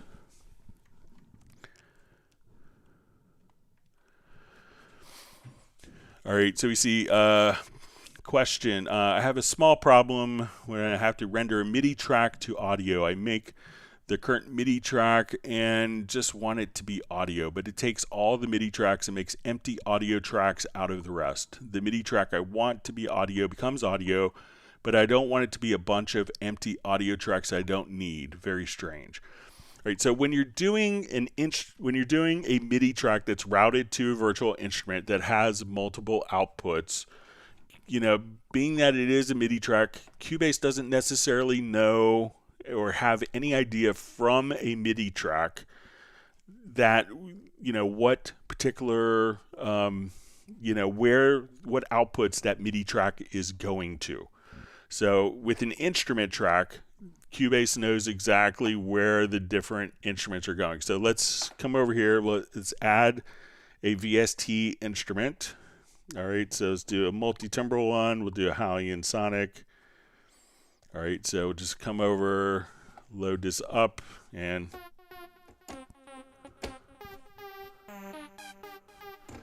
all right, so now I open up this particular instrument, and I have, let's say, different sounds loaded here.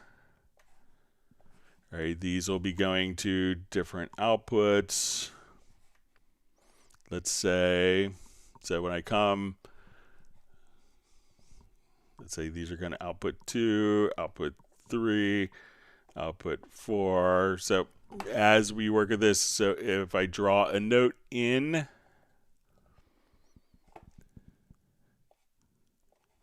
and we go to render that in place, again, Cubase doesn't know where, from I just did let me add a MIDI track here. Sorry. All right, and we're going to add this and go to channel 2. So grab this. So when we go to render in place, we're not going to be able to know, what output that MIDI is going to. So it's going to render all of the outputs. Now to get over that, what you can do is just simply, if you have that as an instrument track, when we go to render our instrument track, that now it's just going to render the one particular file. So again, if it's straight MIDI tracks, Cubase doesn't know, it's impossible for Cubase to know exactly where the audio output of that MIDI is being routed to. So it'll take all the outputs and render them to make sure that it's being included. So try to work with instrument tracks, and that will kind of mitigate the problem for you.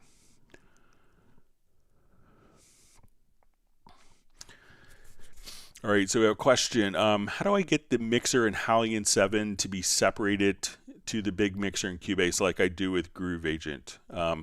So currently in Hallian 7, when we go, when we have Groove Agent, we'll open up Hallian 7 here quickly. And we go to Groove Agent.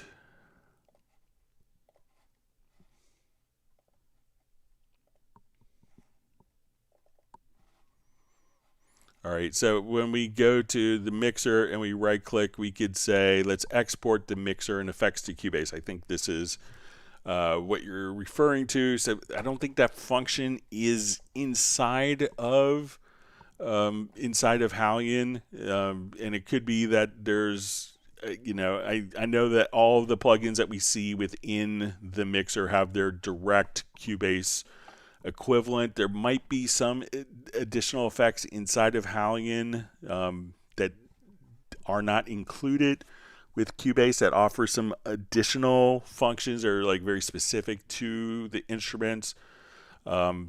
So there isn't like I don't know of an equivalent to, let's take all these settings and populate the parameters from the Halion 7 into Cubase. I don't think it exists.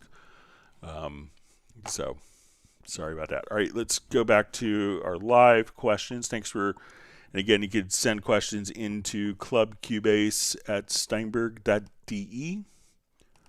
Jump back.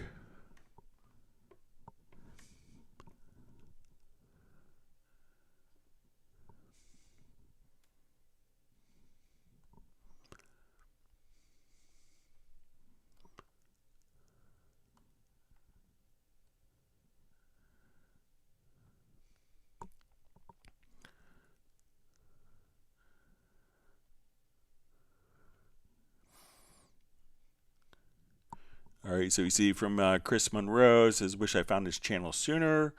Love Cubase, but it has so many features. It's really hard to learn them all." So, all right, it's wonderful to see Jay from Secret Studios. Just saying, welcome back, Kata. All right, I was just talking about the sweat hogs in conversation just the other day. So, great to be back. All right.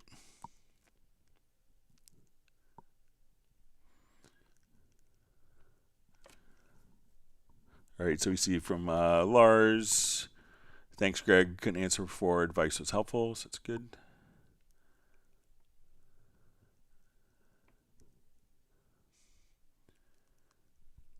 All right, always great to see Millard Brown. Glad you can make it.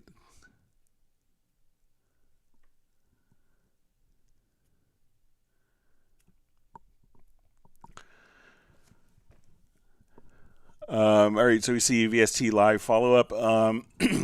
Excuse me, let me just clear my throat. From Sven Isaacson. It says, is there a limit to how many simultaneous audio tracks VST live can record and play? I don't think that there is a fixed limit. I'll play around with it some, but I'm inclined to think that it's really just going to be limited to your CPU. But I think that there's but I'm not absolutely certain, but I'm inclined to think that I could play with it in a little bit and get a definitive answer if you want to email me, Sven. All right.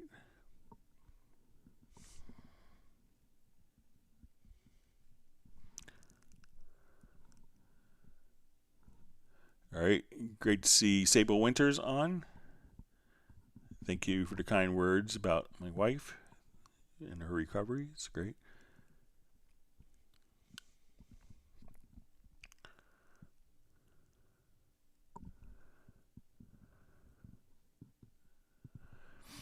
All right, so you see Alex just says, hey, Greg, upgrading to a bigger monitor makes working on Cubase more difficult. Things like clicking and dragging, automation, or clip points. Is there a way to make the interface big monitor friendly? So it depends on, what resolution you're running. So, I could run, the resolution that I'm looking at on I have a 27-inch display is 1080p, so it's 1920 by 1080, and this is I find it to be a really comfortable resolution to run Cubase. But if you are running if you have a 4K screen, sometimes it could be really small, and what you could do is go to your preferences, and when you go to your Cubase preferences under General, if you're on Windows, you'll see and it's not on Mac, unfortunately, but you'll see enable high DPI. So try changing that. And then there's also application scaling that's independent. So, try working with your high DPI scaling. So you could, even on a big 4K screen, you could still run a lower resolution.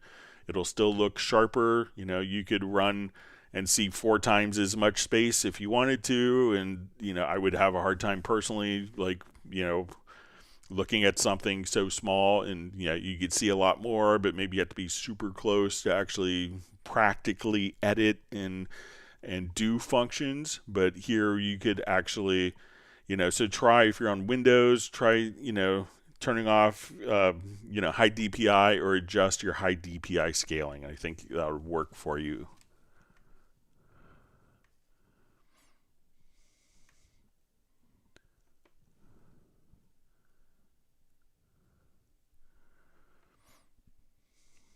All right, and we see the aux is on Windows. You already made the interface look bigger, but many things are still too small in Cubase.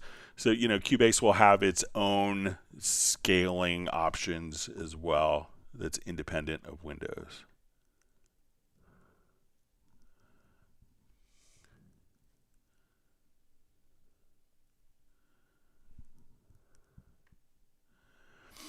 All right, so we see the tuba guy. So wonderful to see you back. Was on Club Cubase for a long time and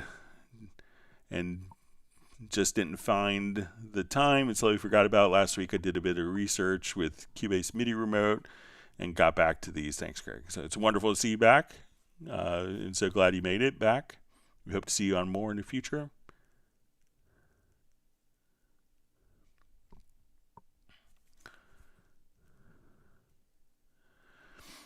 All right, so we see a question from Miller to Brown. Hi, Greg. How do I make the distance between bars smaller in the score editor? I just started playing with it. I get 4 bars across the page and lots of space between them. Thanks. All right, so let's go ahead and open up a project here.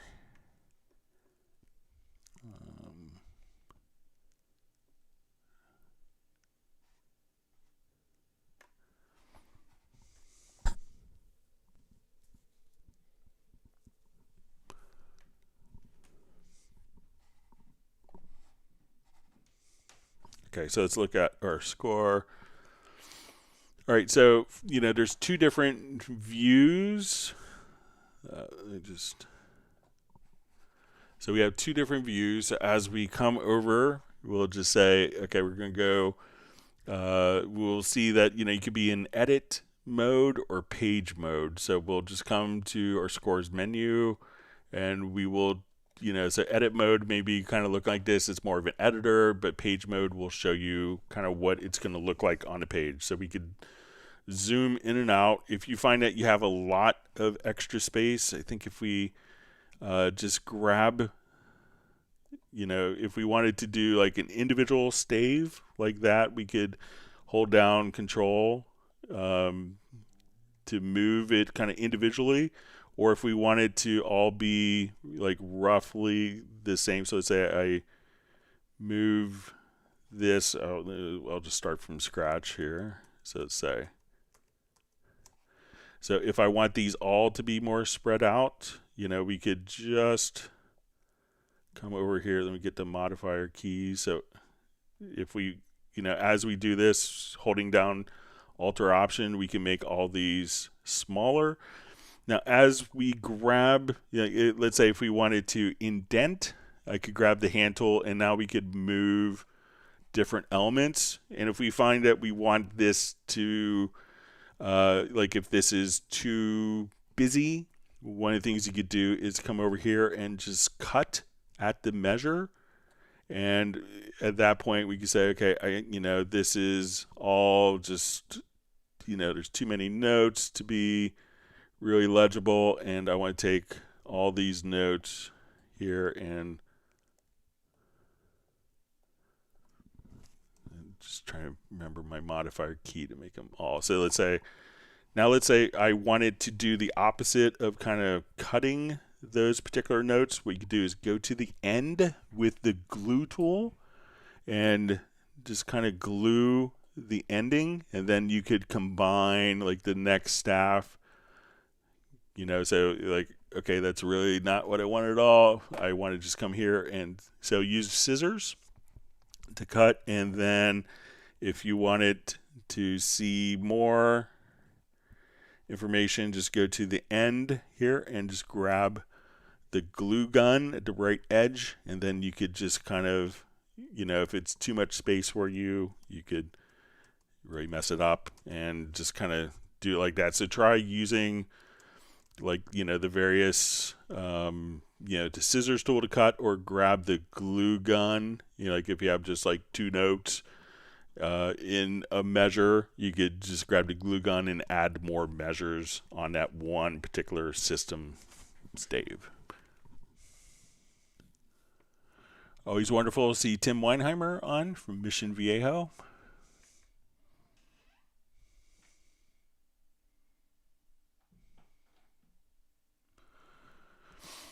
All right, so Miller Brown asks another score editor question. Is there any way to get the chords entered in the score editor transferred to the chord track? So I don't think we can go from the score editor to the chord track, but we could go from the chord track to the score editor. So we can kind of do the opposite. And to do that is just to go to your score menu, and then you'll see under advanced layout, you can say show the chord track, but the chord track here doesn't necessarily populate the chord track of, in the project window. So it kind of works one direction. It's not bi-directional, unfortunately.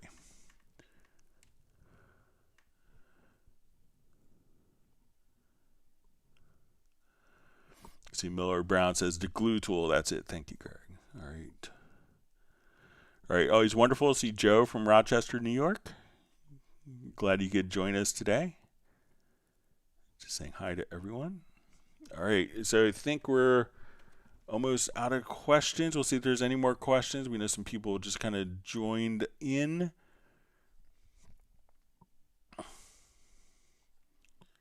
We'll see if there's more questions that come in. If not, we'll wrap up just a couple minutes early. Thanks, everyone, for all the wonderful questions. If you've learned a new tip or trick, make sure you do hit the like button. And if you have questions you want to send in advance, you could always send them to clubcubase@steinberg.de. We'll be back for our next live stream on Friday. So I think it's the 15th. So look forward to seeing everyone there. We'll see if there's more questions that come in. There's usually about a 20 to 30 second delay from when I speak to when it's heard.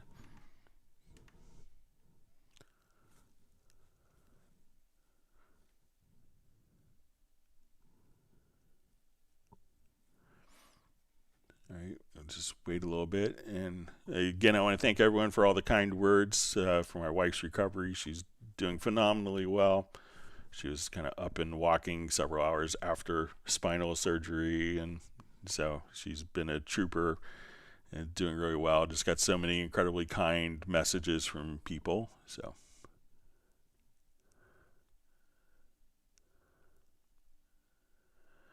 okay, so Michael Pierce will have a weird question for me later this week. So hopefully I'll have a conventional answer.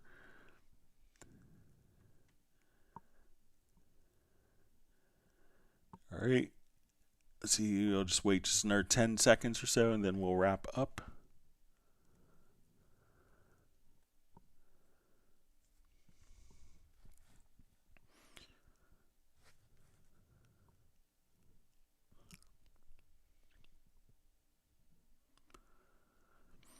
All right, so with that, I guess we will go ahead and wrap up. Thanks again for spending part of your evening, afternoon, morning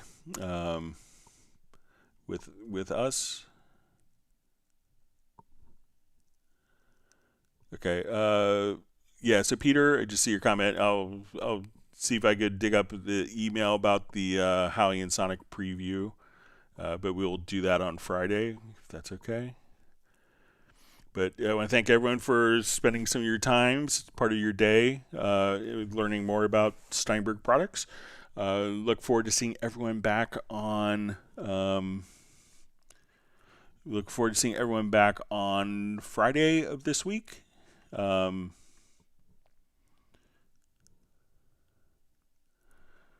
So we see just a quick question. I know I'm late into the chat. Is Cubase 13 coming this year? So I know that people at Steinberg are working really hard on new stuff. So, and generally Steinberg is, pretty good about not announcing stuff before it's released. So probably when it's released, everyone will be able to, you'll be able to buy it when it's announced, so we don't tease you because that's kind of annoying.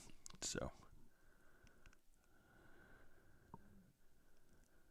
All right. So with that, we will go ahead and wrap up. Thanks for all the great questions, and we'll see everyone back on Friday. Thank you very much.